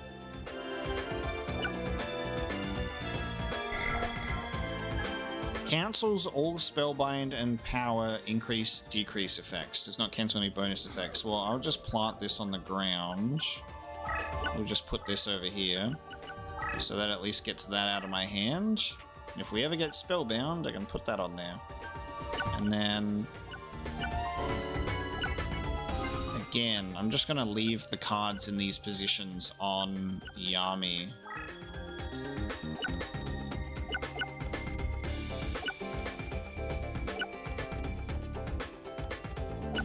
Yeah, I'm just going to leave everything as is. I did have a Violet Crystal. Unfortunately, I fucked up, and I moved my deck leader on top of it because I thought it was going to get a power-up because it said it would, and then it didn't. It just disappeared. So the Violet Crystal was just destroyed, unfortunately, because my deck leader just walked over the top of it. So that was my mistake. And we've lost our clown zombie, unfortunately.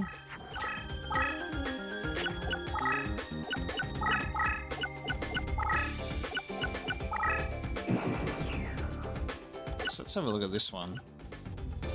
This is a plant one, so it doesn't suffer, and it's a dark, so it doesn't actually suffer any loss on Yami, so that's a very lucky card. At least my dragon zombie can deal with it.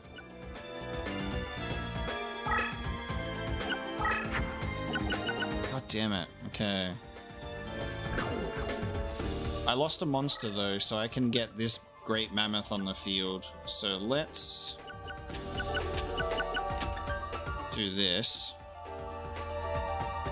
because I would like to have a 2,700 on the field.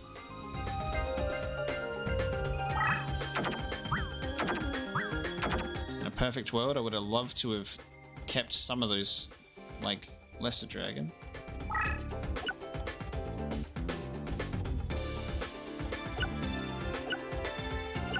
Your valiant attempts at trolling, professional viewer, are amazing. Unfortunately, falling on deaf ears.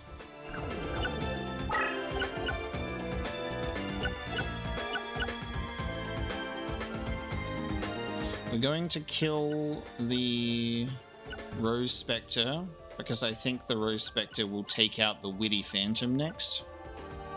So we're going to do a direct attack. I'ma kill it! Can lose 100 points.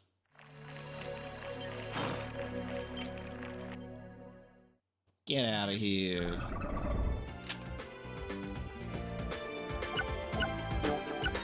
Nice, okay. Now, yeah, Great Mammoth has a terrain boost.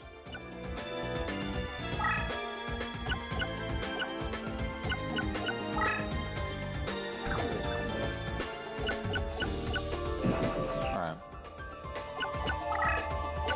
See how we go.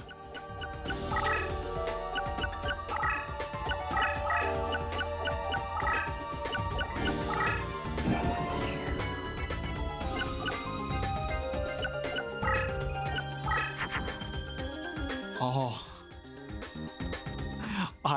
I'm out of cards. I'm out of cards. Losing your cards doesn't give you an L, but it makes it harder. Dude, yeah, I didn't even realize that. So we're not able to get a plant anymore. I didn't even realize that. Okay, we're now limited to whatever we have. Able to move and attack without triggering an opponent's trap. Limited range. Oh, wow. Okay. Oh, this becomes really interesting as a result. This becomes really interesting. Because now we just start losing our... we start losing our advantage really easily.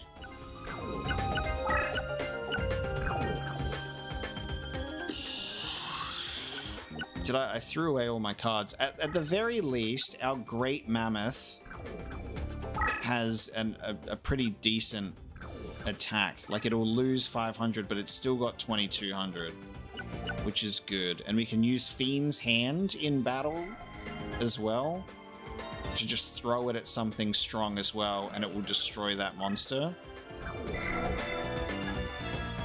Blue-Eyed Silver Zombie, if it flip it up, all the monsters are transformed into zombie monsters, which doesn't really change much for me.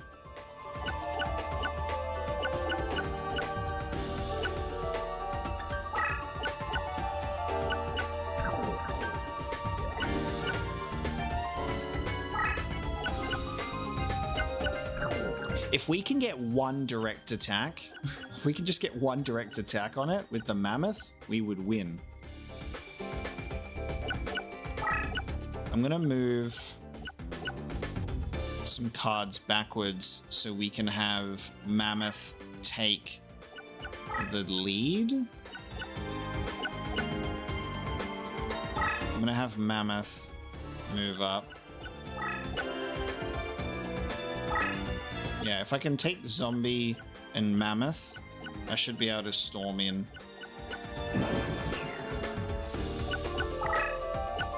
Yeah, we won't do Mammoth first. But I'm just sticking him at the front.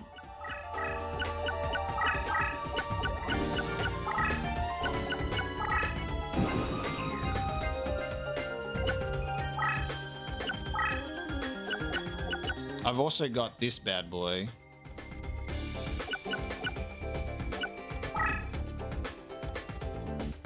Which I have maximum number of monsters on the field, so I need to be careful. Yeah, no destiny draw, hey? Okay, we're gonna have Mammoth attack this guy.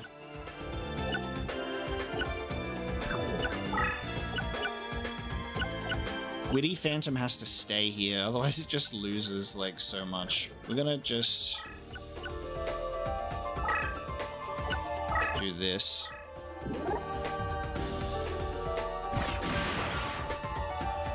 Oh, it got spellbound because of the, nice, it got spellbound because of the...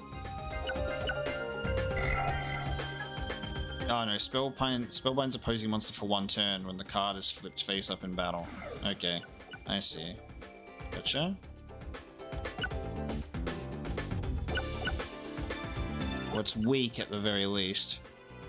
That means this whole time I've been able to destroy it with Witty Phantom. I can survive one turn without it, right? I shouldn't use this. Should I use this right now? What do you reckon? I cancel the spellbound, but it doesn't really matter.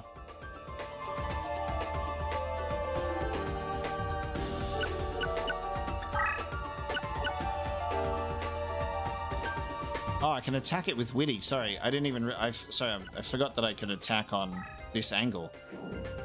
Yeah, nice. Sweet. That means it only has 200 life points left. God, that's massive damage. 200 life points left. Whoa. This is the most tense Yu-Gi-Oh! Duel I've ever had. It's so stupid. This has been such a tactical experience. It's so weird. So weird. But a very big learning experience, right? It's been a lot of fun. It's just very bizarre. Very, very bizarre. Okay, so... Basic Insect has been stuck in there the whole time. You're still spellbound. I'm just gonna have... Oh yeah, because this will change it to attack position, won't it? I could probably afford to lose a little bit of life points, but I need to move Fiend's Hand in there. And also, I don't need to be silly. Part of me feels like I might be able to risk this play with the 1600 if it's only in defense mode.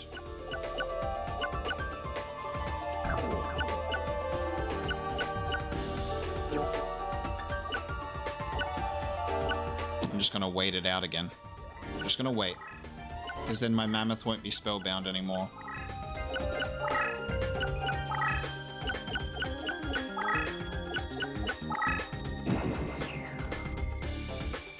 Alright, I've got my Mammoth now.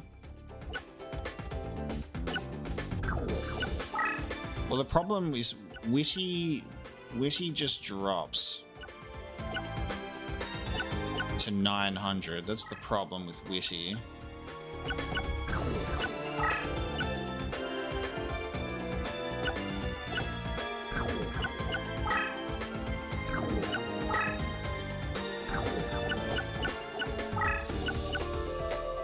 This just feels useless because it's not even getting close to the enemy.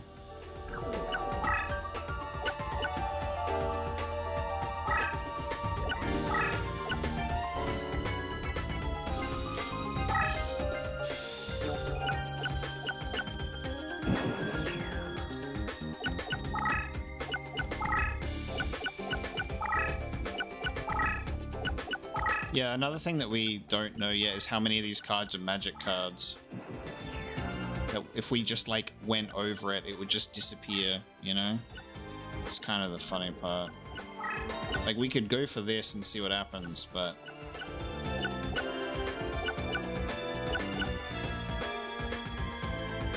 I'm just gonna do this. Look what just got revealed. Look at that. He's sitting on a Hercules card, which means we have to, and it's in attack mode, and that can't take out my Mammoth. So my Mammoth has to sit here, but my Fiend's Hand can. If it does battle with that, but it needs to be in defense mode, otherwise the damage difference takes me out of the game. This is absolutely terrifying, dude.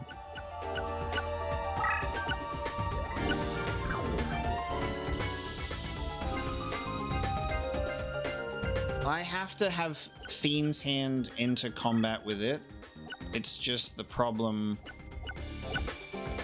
is it needs to be in defense mode, which means it needs to attack Fiend's Hand itself.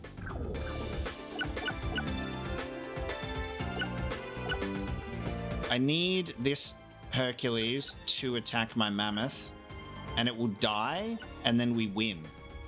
That's what we need. That's what we need to happen.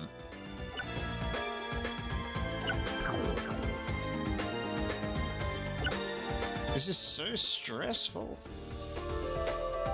Yeah, he needs to attack this. I can only hope that he does. If he attacks, we win.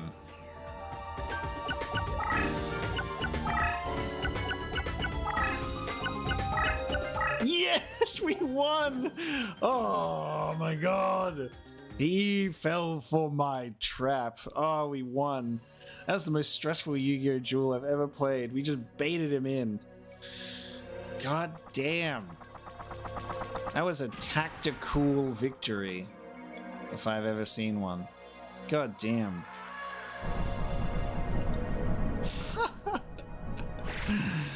Oh, well, I can tell you one thing that was exhilarating in one way, shape, or form. Wow.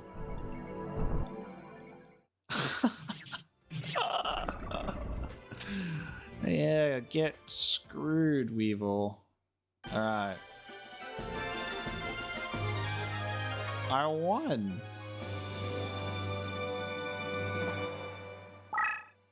Nice.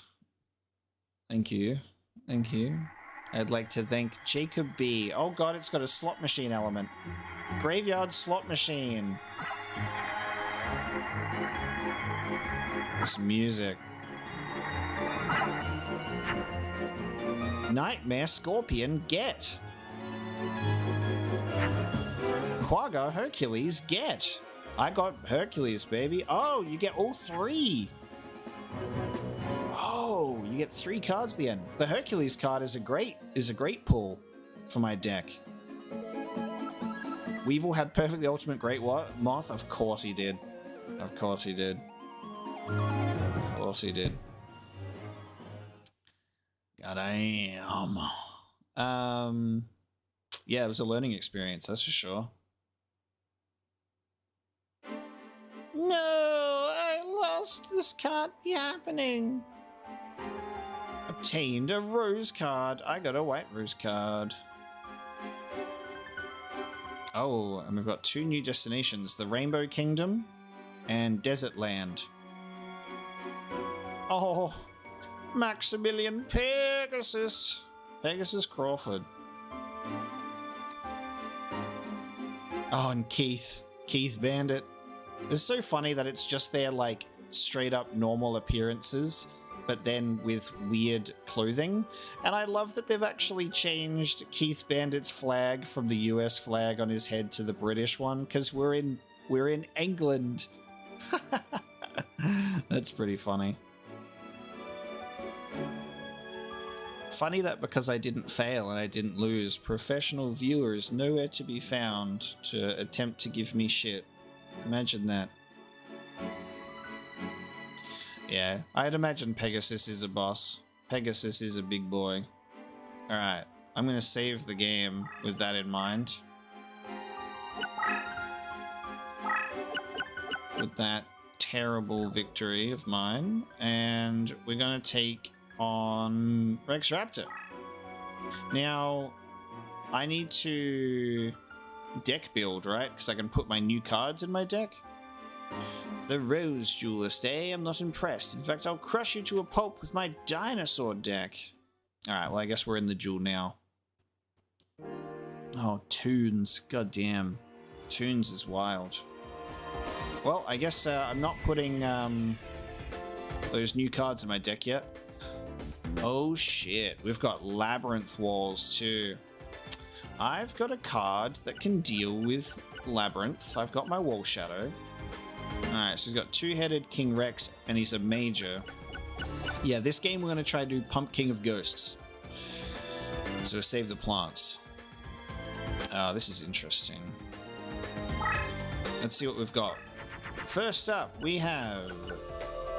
Well, we've got Great Mammoth from the get-go, which is nice, and we've got Yami. I'm going to place Yami down.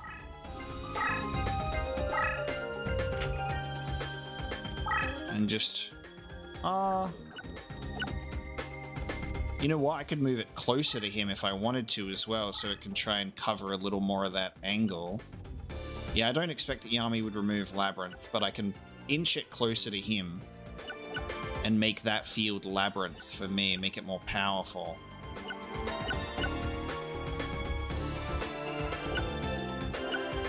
And then next turn I'll be able to put Mammoth on the field immediately. So we'll put Mammoth on the field immediately. Oh. He do be throwing cards away. This makes this really interesting, because now we have to consider the fact that the way that this field is positioned is like laneways to attack. So he can send a monster down here to try and mess me up. So what I might do as a result is I might put my Mammoth here. And we're going to just throw away cards. I'm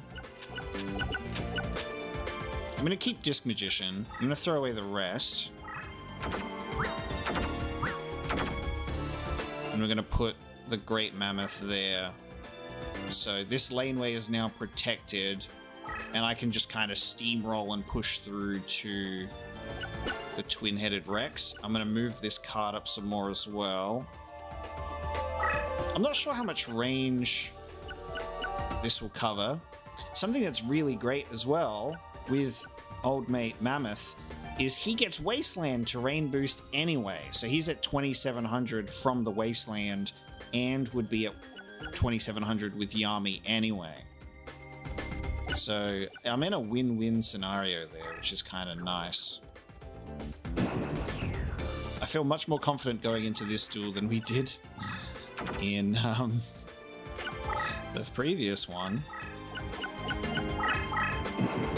Alright, I'm going to activate Yami this turn, otherwise I risk them just like steamrolling my spell card. Question, can I move the card and then flip it? Or does moving stop me from being able to flip the card? That'll be my question.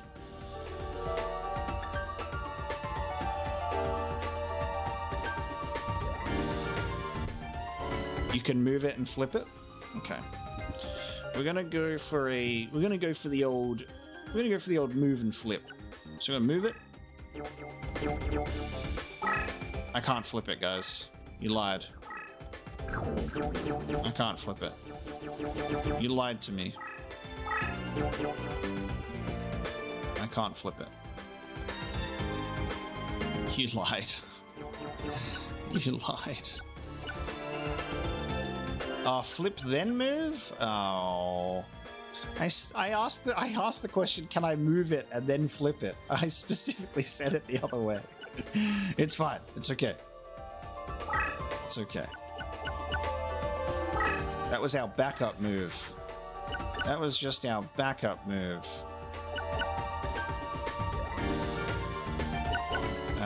I'm going to...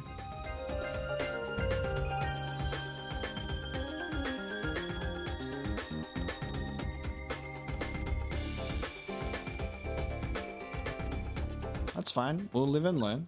We'll live and learn. That's unfortunate, but it's fine. Because we've still got our Great Mammoth with a terrain boost in play. And that's what's important. Yeah, let's summon, just so I can get these cards out of my hand. And we'll put Disc Magician down. There. Zombie Warrior. Okay. So I've got a monster in each lane. Maybe they won't move the card forward.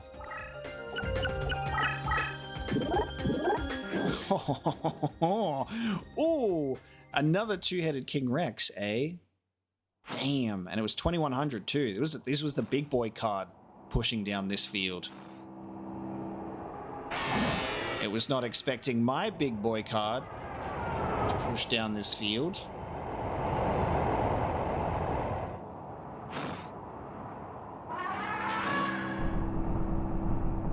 Get steamrolled.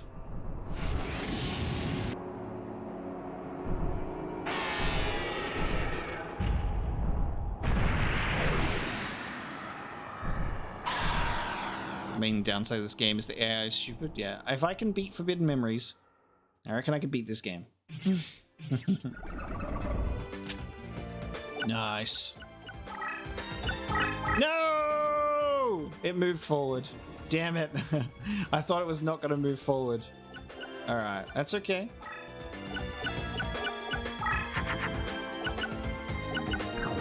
Okay. If that's the case, you can move up. Disc Magician also gets a Wasteland terrain boost, so that's cool. I'm gonna move Great Mammoth here. Pushing that one up. And I reckon...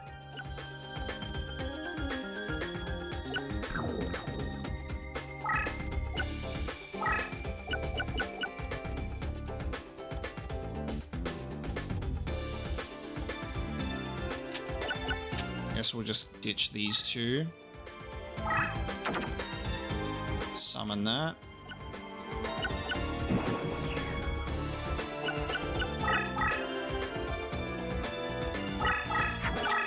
Okay, Twin-Headed King Rex killed one of its own cards. Nice, I win this fight. They're just attacking me with weaker monsters. This is good. I accept. Winning. This duel is going much, much faster than the first one, because the first one was just a desperation. What does that do? What does Stainstorm do?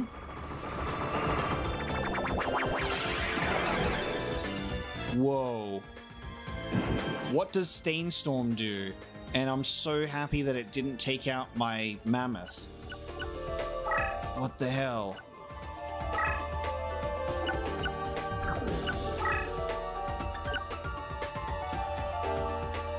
What if that took out my mammoth then? That would have been awful.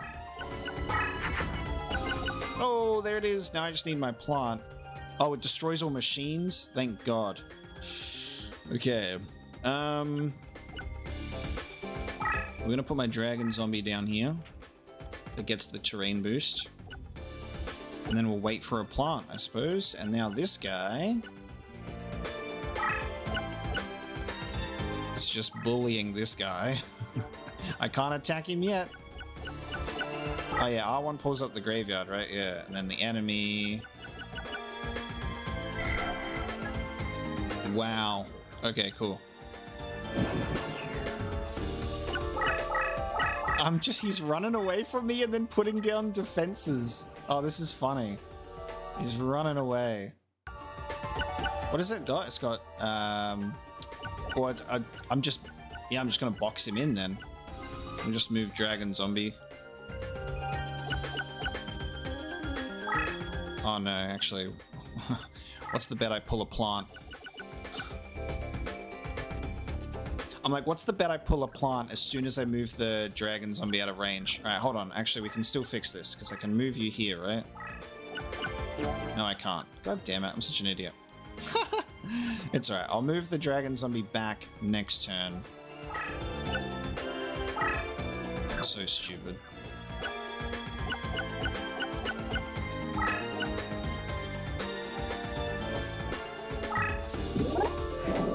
Oh, that was close.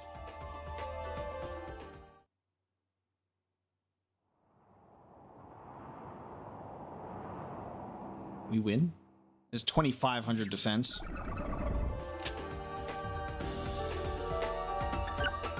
Oh, does that work? If you set...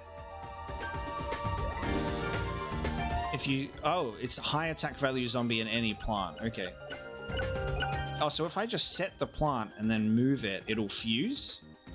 Is that how it works?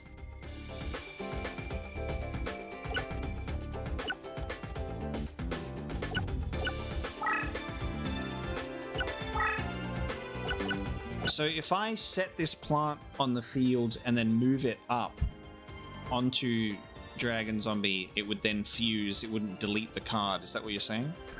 Oh, that's so bizarre how that works. Okay. Alright, well I'm gonna do that then. We're gonna do that. And then we're gonna move it. Wow, that is so cool that the game does that. Cool. Well, we've got Pumpkin, the King of Ghosts now.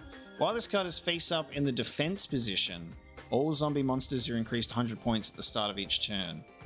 So face up, defense position. So if I can't do it now, but next turn, I guess.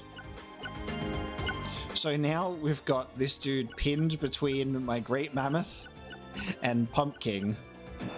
Holy crap. Well, you're trapped in there now, bud. Plus 100 each turn. Red medicine to quickly heal your life points by 500, and now you've left yourself open to a double attack. Oh man.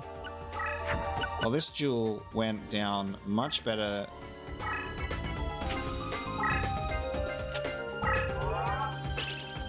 I'm just going to undo your life points that you just healed.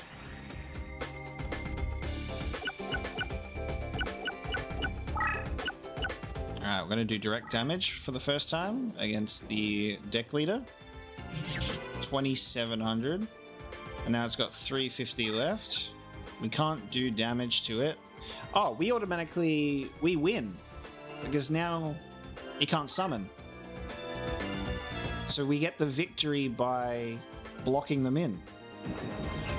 Can't summon. I won. Didn't even reduce the life points to 0. I understand the game. Pretty sick. I understand the game. See how much faster duel number 2 went. Ooh, let's see what we win, baby. Red medicine. No.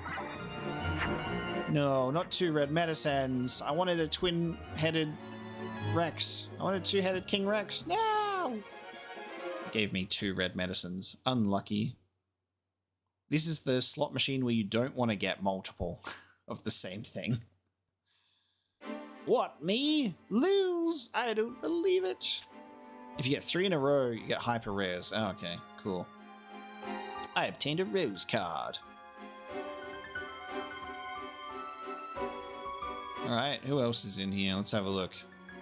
This is a darkness one. Ooh, darkness ruler. Look at that guy. Oh, Necromancer, this dude from Duelist Kingdom. I remember it. Okay. Alright, so we have a look at duel cost. 982, 795, which means I have to actually make my deck worse to fight this guy, right? Pegasus's deck is 1254, 1027. Okay, so it's easier to go this route. Play the slots with save states. You're so right. You are so right. Alright.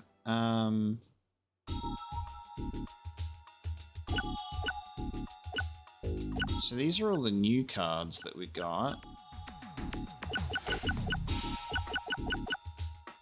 We should take out some trash. Which button do I press to remove it from my deck? Square. Alright, I'm gonna take out those because they're trash. I'll put that in there. Put that in there.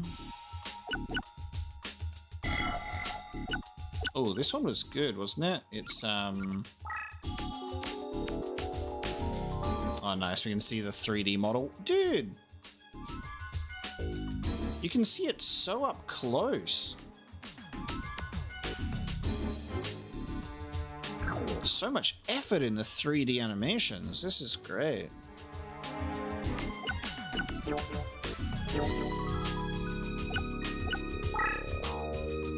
I'm trying to figure out how to read its effect from here.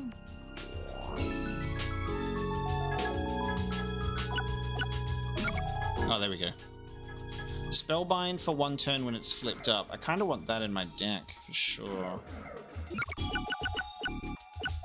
What else can I get rid of that I'm not going to use? Probably Phantom Ghost, because it's shit. Anything that's got an effect is better. Red Medicine is probably a good idea.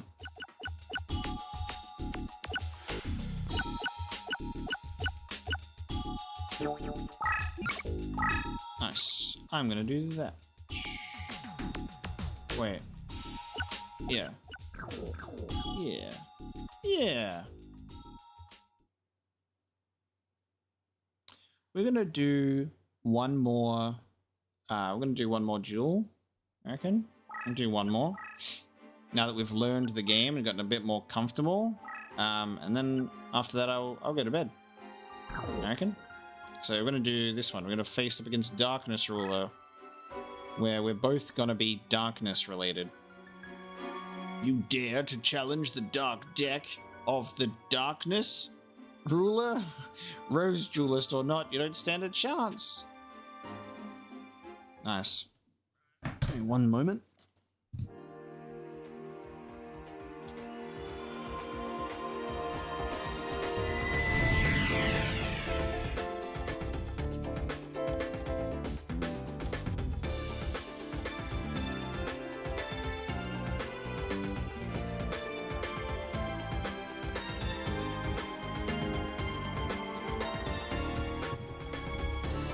Whoa, it is definitely sleepy time. Alright, let's take a look. So we got a whole field of dark with some forest on the side.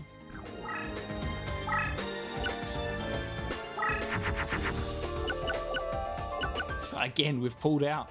We have pulled out the Great Mammoth at the beginning of the duel, which is great. So I'm gonna place Red Medicine down immediately and just give myself some life points, and then next turn we're going to put Mammoth on the field. I'm so glad that we have that Mammoth in our deck. That's a good one to have. Whoa, he's pushing hard. He's pushing up.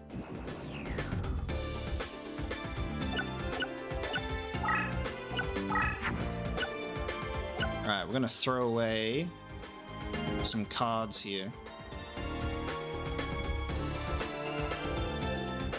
He plays defense and attacks when you come in close. Yeah, Sloth, isn't it so funny that I finally get to put some Yu-Gi-Oh! On the channel? When my intro is like the Yu-Gi-Oh! Anime, previously on Yu-Gi-Oh! And then whenever I actually get to play the game, it's funny as a result. I'm gonna throw these bad boys away.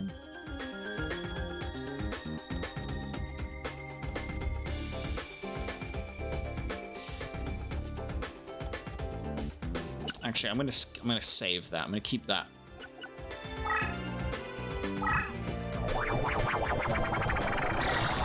Clown zombie. Alright, we're gonna put our Mammoth in.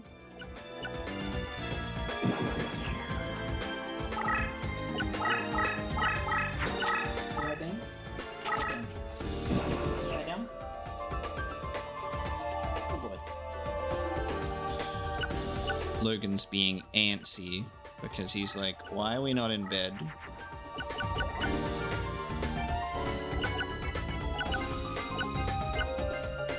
Oh, so you're saying high-powered zombie with plant, right? Makes pumpkin? So I could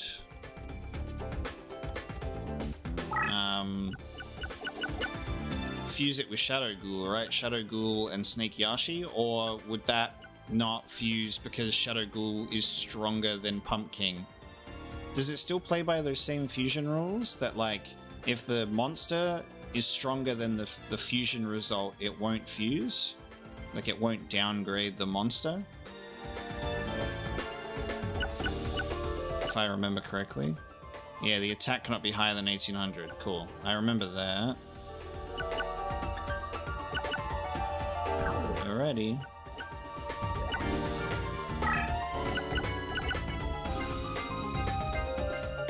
In that case, I will Weevil.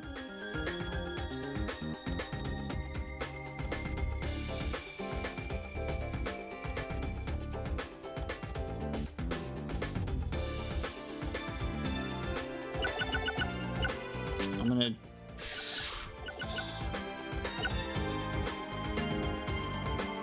With Sword of Dark Destruction, if I place that on the field and then put a warrior down later, I can still power it up from anywhere in the field. It doesn't have to be anywhere close to it.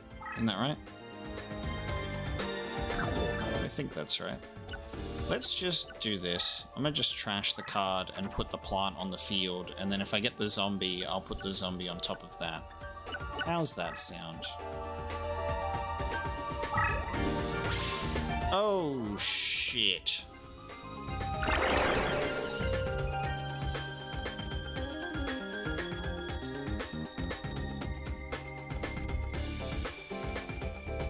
I just got acid trap hold. Here's my mammoth.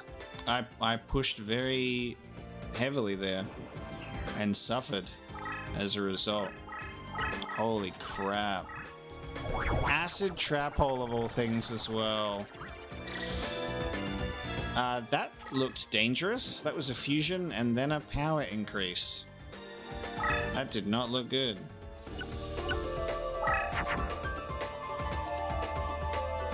God damn.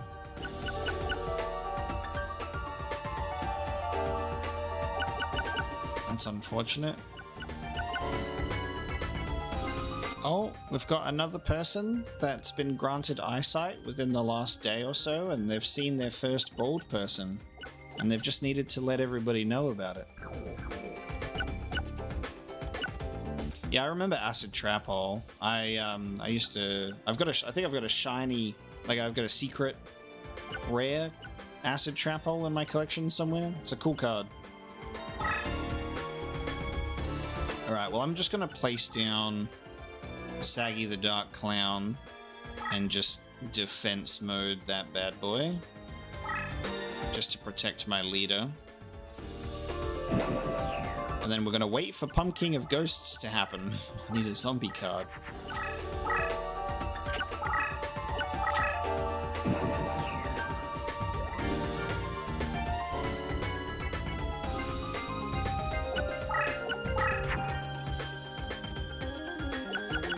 Nice. Wait, so Jacob, Dragon Zombie can make Pumpkin, even though the attack... Oh no, because the attack is 1600, isn't it? It's just the power-up that puts it up to 2100. Which means Shadow Ghoul also can become Pumpkin, because we're not taking into consideration the terrain advantage, are we? So either one of these cards becomes Pumpkin.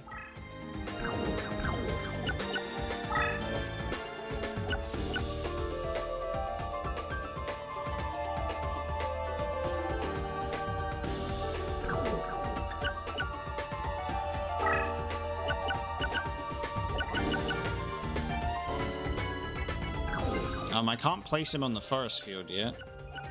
Why would I want to place him on the forest field? Oh, you mean to take him down to 1600, right.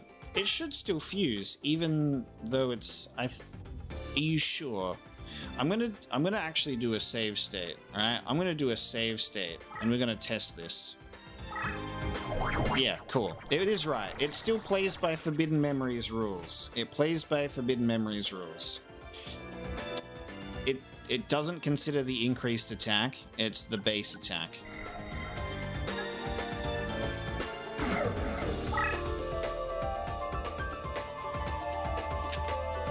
So if we now face this up and put it in defense position, all zombie monsters get a good old plus 100. Bam. So now I will work on getting my zombie monsters out on the field. And hopefully not fall for any acid trap holes. He took out our strongest, like, mammoth straight away. Does it increase? It increases itself. It increases itself. Of course it does. Oh, that's perfect. It increases itself. Oh, that's perfect. Okay. I'm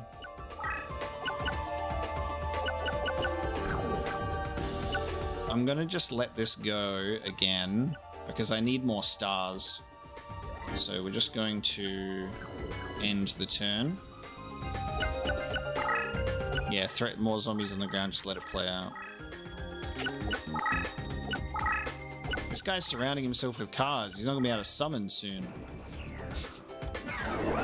Oh, that is hilarious. I love that. Okay. Alright, the plan now is to just throw away all of these and then put this zombie on the field. Zombie warrior? Oh, Sword Arm of Dragon. Nice. Alright, we got a zombie on the field. Now, it just says all zombie monsters. So I don't think that it needs to be face up to get the boost.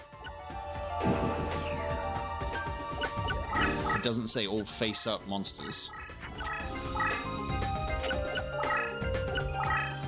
Those two, or potentially three at the front, are 100% got to be trap cards, I reckon.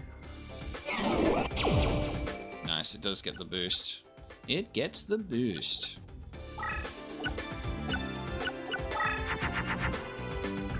Oh, well, Yami is kind of useless on a field like this, unless we want to change this forest to Yami as well.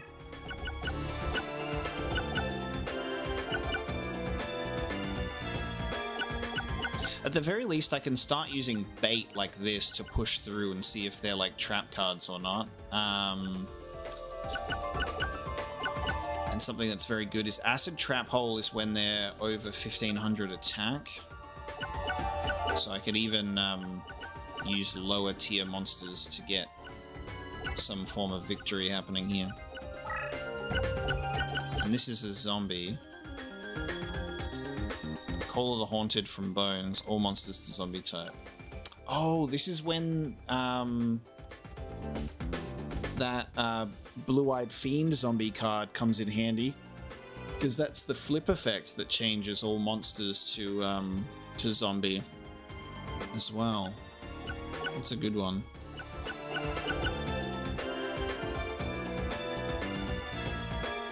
Alright, well, let's just throw all these out.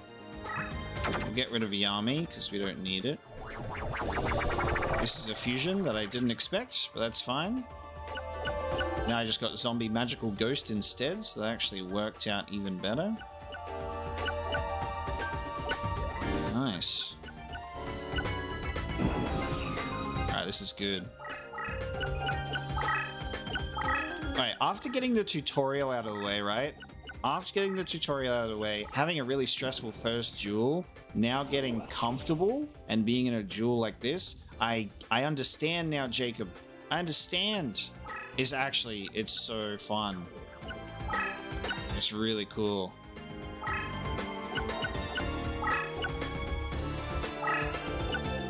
Really, really cool. Oh, I didn't mean to move. That's fine. I didn't mean to move.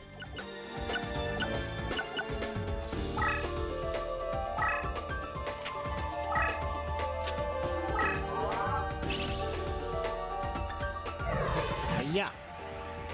Damage.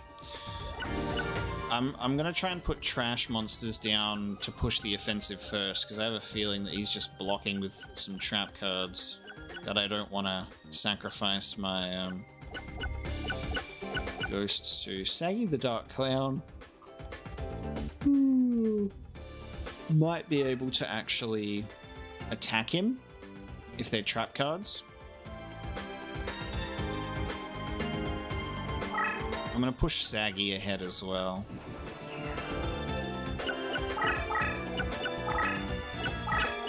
Oh, we're attacking? Oh, shit. Wow. As soon as I moved it forward, he went for it. Okay. Raikishin powered. Man's got boosts. So he just did a whopping 1,500 damage to my life points because I took him out of defense mode, so that was a bad play. Oh, I'm getting attacked by all of them now. Okay, and I lose this fight as well because it was still getting powered up. And he beat me by 200. Sadness. Okay. All of a sudden has decided to start attacking. Wow. Defeated all of them. Ooh. Damn. Just wiped me clean. Nice. Okay. That was, I genuinely thought those would all be traps. Ha! Wow. Well, at least I still have my 2,800 Pumpkin of Ghosts. Here's the thing. I'm stressed now.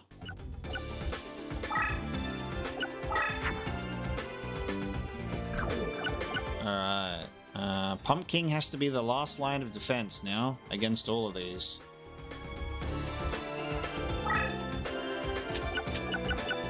Pumpkin has to be my attack.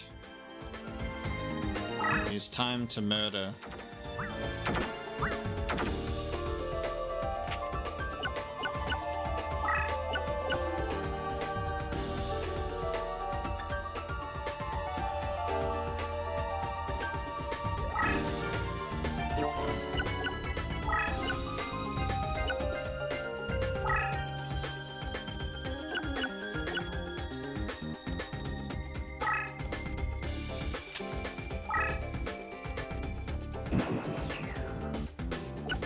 I can't attack one.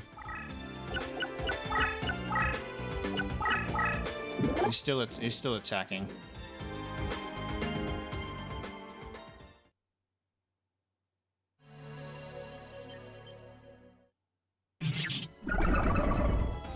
We're not out of this yet. He's spellbound. We're not out of this yet. Where's my destiny drawer? Where's my destiny drawer at? Oh, changing everything to zombie? I could literally do double... I could get double Pumpkin, right? And get double Pumpkin?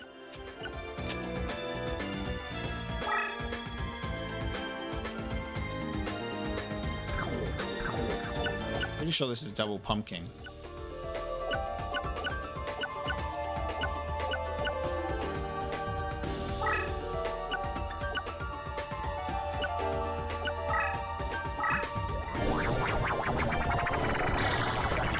Oh, it's not double Pumpkin, it's wood remains.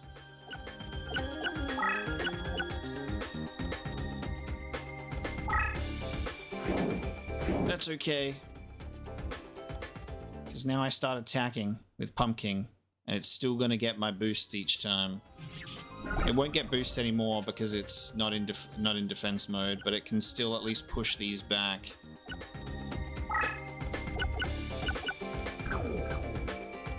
The game is not over yet.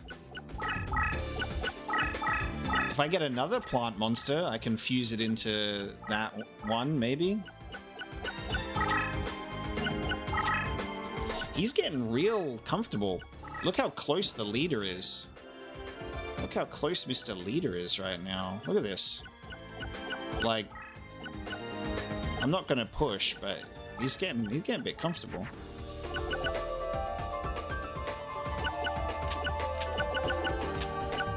Oh, actually.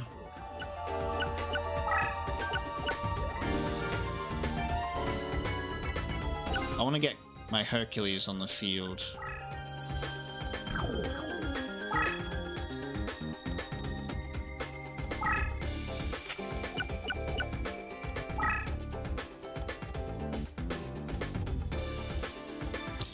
The problem is, if I try going for direct, that's going to end up leaving my leader open, potentially. I'm going to just switch it to defense mode so it can activate its effect.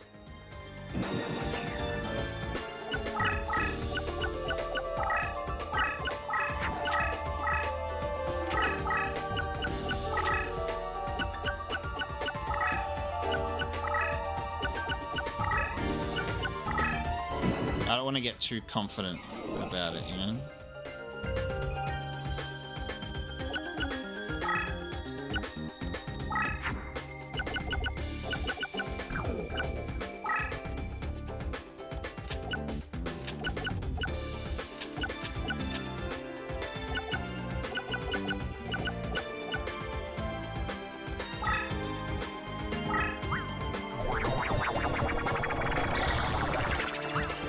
Dice armadillo.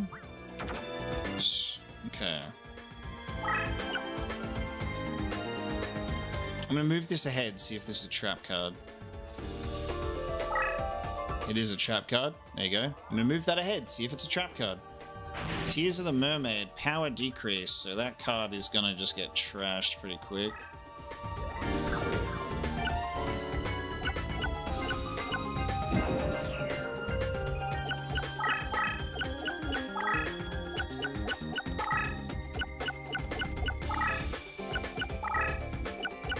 I think with how my Pump King is doing, it's kind of like preventing him from doing anything.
I'm scared.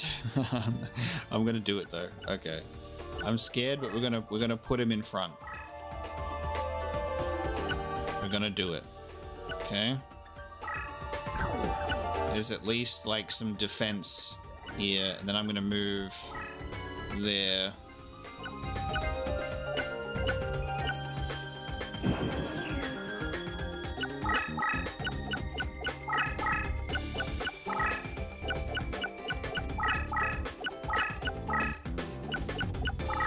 Traps can activate if they're adjacent. Can traps activate if they're not adjacent then?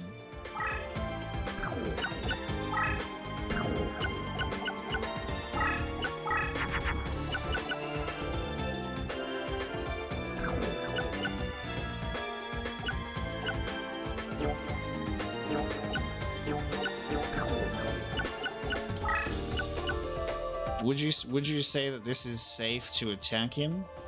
Or not? So terrifying. Like, he could have a bunch of traps to protect him. What we might do is try and see if we can push up this beetle to attack him and go for a direct attack with the beetle first and see what happens as a result.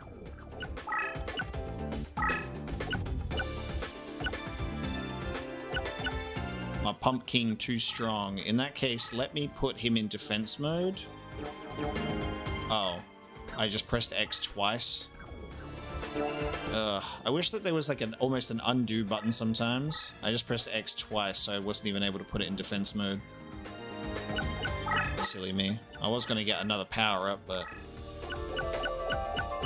AI is definitely running.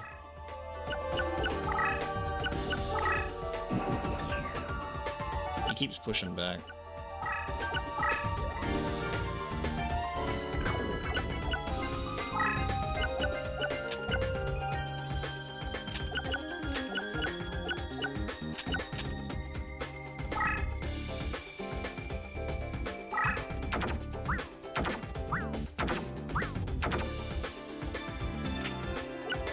I'm almost out of cards anyway, so that's like my whole deck. Destroy the 3100? What's the 3100? Oh, shit. Yeah, new shit. Oh, crap. How did that happen? Alright, I've got to change this to defense mode to make my power up happen.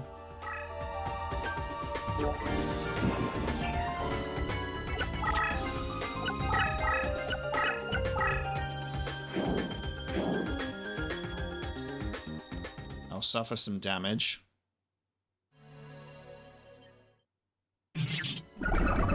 It can't destroy my guy. Anyway.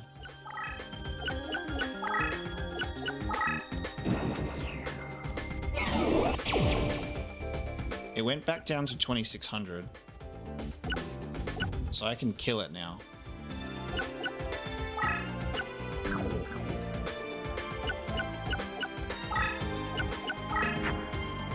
Ooh. I've got, so my one card is Violet Crystal. Increases the power of zombie monsters by 500. I might just put it on... Yeah, we're gonna do Violet Crystal. My last card.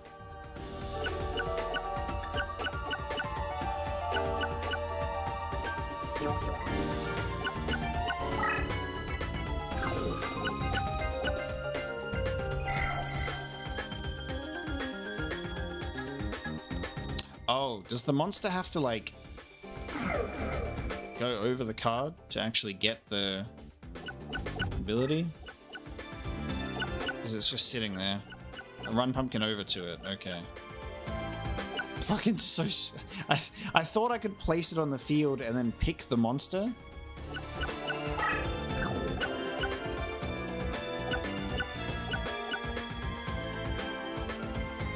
The problem here is we still don't know if there are trap cards that will be activated if I attack. Like, if Pumpkin attacks this guy, I still don't know.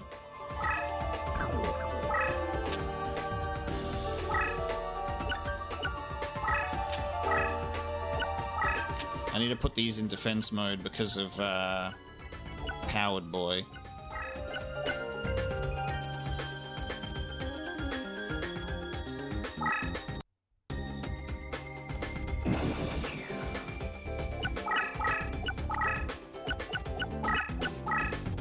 Alright, he's pushing, he's attacking now. Oh, I got a power increase on the attack, but still didn't help. So that's that gone.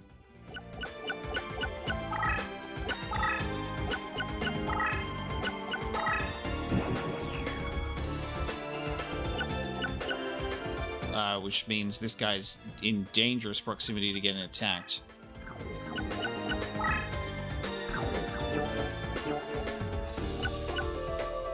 And I've got no cards left, so I can't place anything down.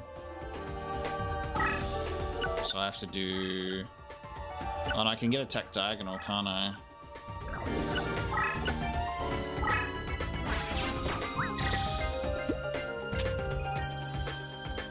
If he attacks me just once, I'm dead.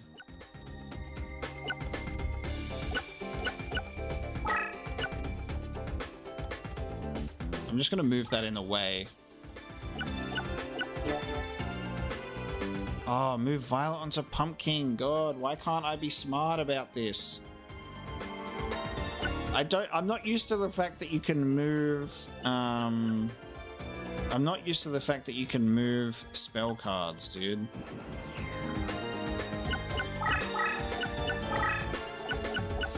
Being able to move spell cards is such a silly little thing. Alright, cool. He didn't attack.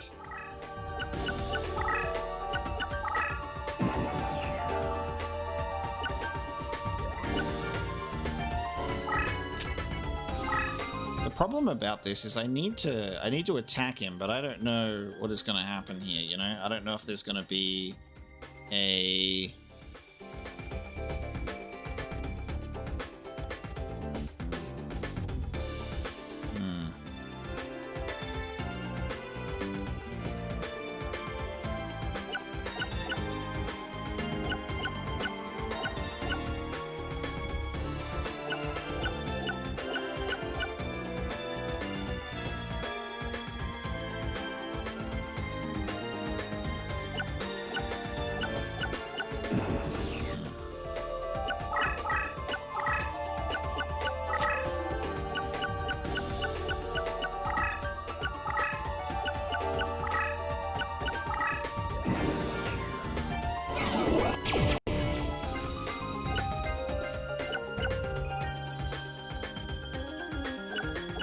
I should take the move to take out this guy at least. Oh, he's only at 1600 at the moment because he's on forest. Interesting.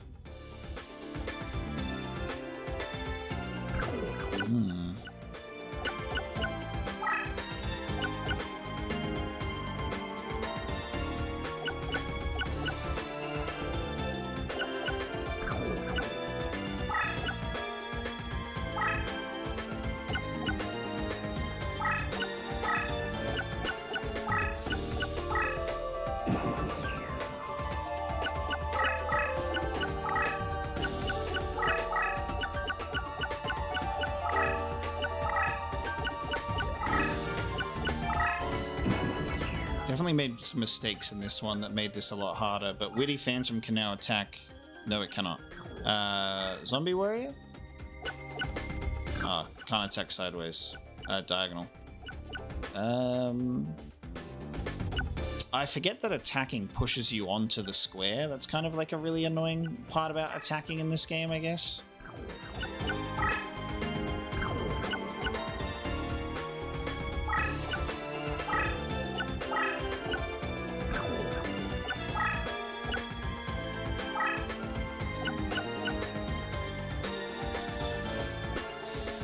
Flip zombie up. Why? He's not an effects monster. 2 movement spaces with zombie warrior. Oh, because when it's flipped up, they have more movement. True. Forget about the increased movement.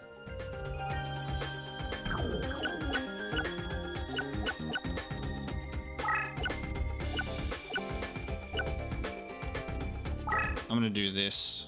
See what happens.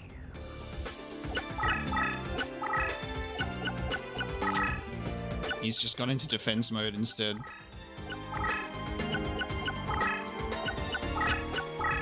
Oh.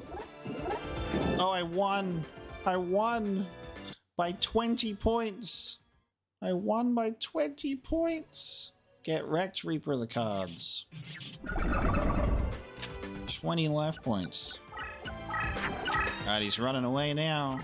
I'm gonna attack direct with Zombie Warrior, yeah. That'll be the move.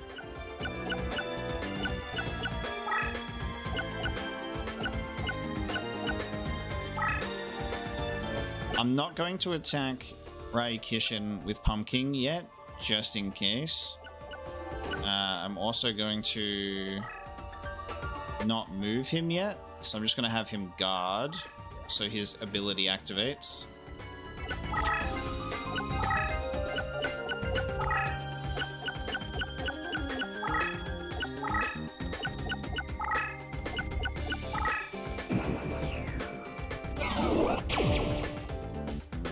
Then we're going to do a direct attack. Yep, trap activated. Infinite dismissal. It only worked because infinite dismissal was only because it was a level 3 monster though. I'm pretty sure infinite dismissal's effect, I remember that being specifically a level 3 effect. Disposable trap, the spellbinds activated enemy card for 3 turns. No, it doesn't. Guess what? Card I have, you fucker. Cursebreaker. Oh. That's another one that has to... Oh. It has to walk all the way over there, doesn't it? Why can't magic cards... Why can't magic cards just work as magic cards used to? God damn it. Fucking equip card. God damn. I thought I was being clever. Alright, well I guess we're just waiting.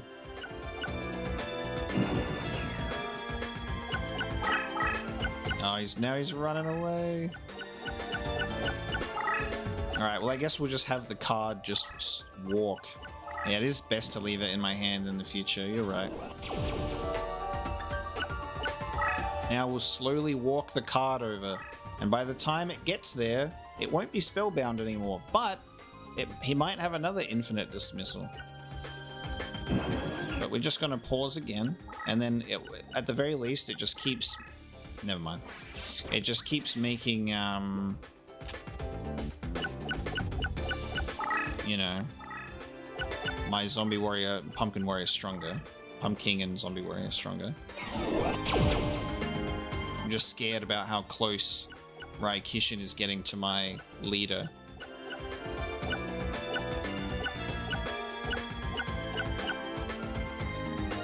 Because I wanna attack it so bad, but I don't know if it has. I don't know if there's a trap card.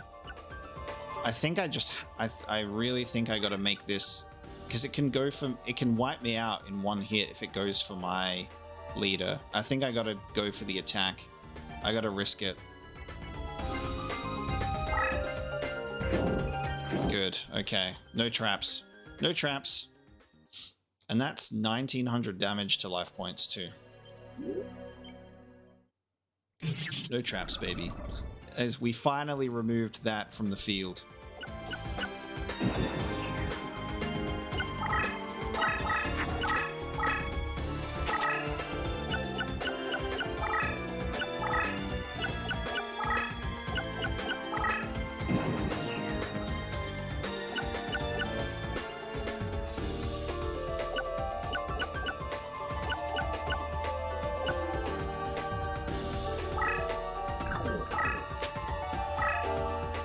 Zombie turn is back this turn, and then zombie warrior can go for the try and go for a blow. See what happens.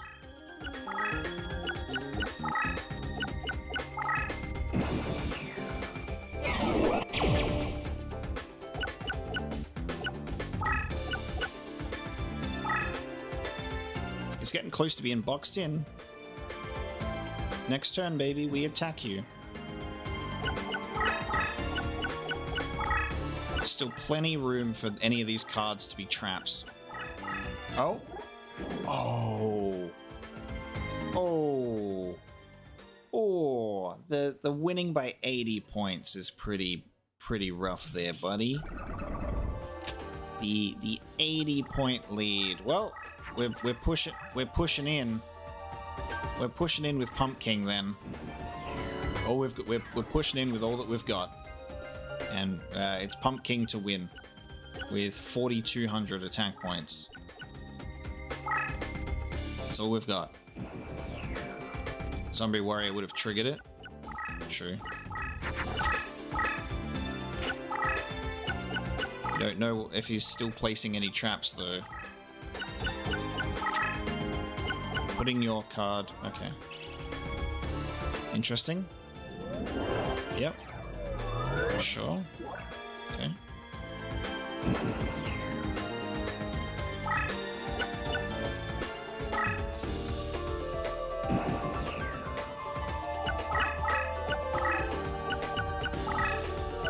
Well, this is at this point, this is all we've got left.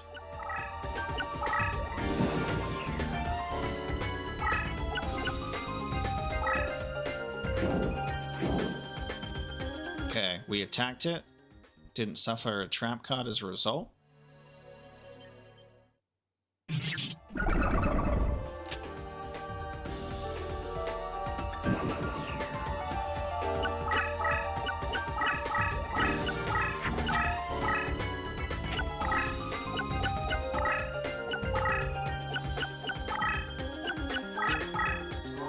Oh, what is that?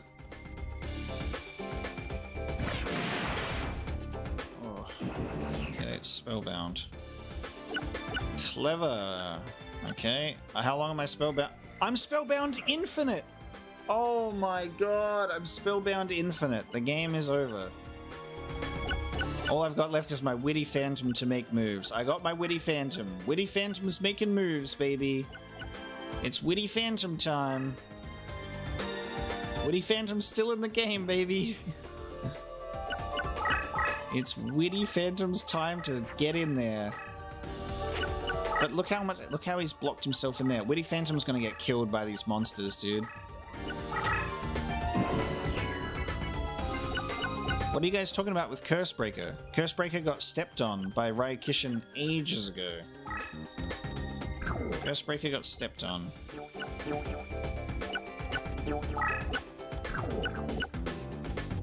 These are monsters, dude.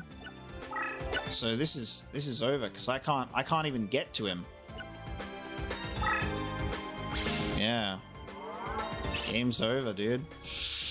That curse breaker! Oh, that's so disappointing. Oh, that is so disappointing.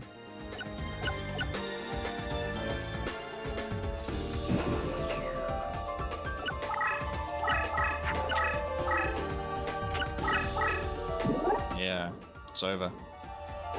It's over. Damn. That's a shame.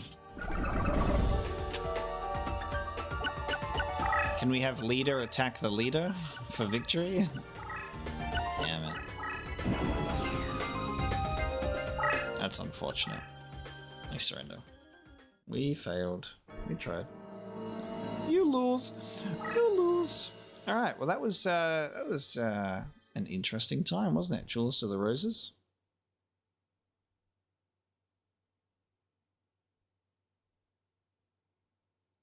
Damn. Yeah, 2 wins, 1 loss. As long as I control the dark, you haven't a hope of defeating me. Damn, that was close. That was definitely a close game. But this game's a lot of fun once you get once you adjust to the details. But yeah, we made a few big mistakes in that one. We could have definitely done better. But I quite liked it. I'll be keen to check out more of this at some point. I was just feeling in the mood, you know, just feeling in the mood to check it out and see what would happen. But yeah, some really interesting plays there. Obviously, we had a big tutorial segment to learn a lot about the game, and now we're just kind of learning and figuring out how weird this game can be. Thank you so much for hanging out with me on a spontaneous little Yu-Gi-Oh stream. It's been super fun. I'll catch you next time. I'll probably throw up another spontaneous stream for this when I'm feeling in the mood for it. So keep an eye out for that one. But in the meantime, I've got everything else happening on the channel too. So thank you so much for hanging out, guys. I really appreciate it. I'll see you next time.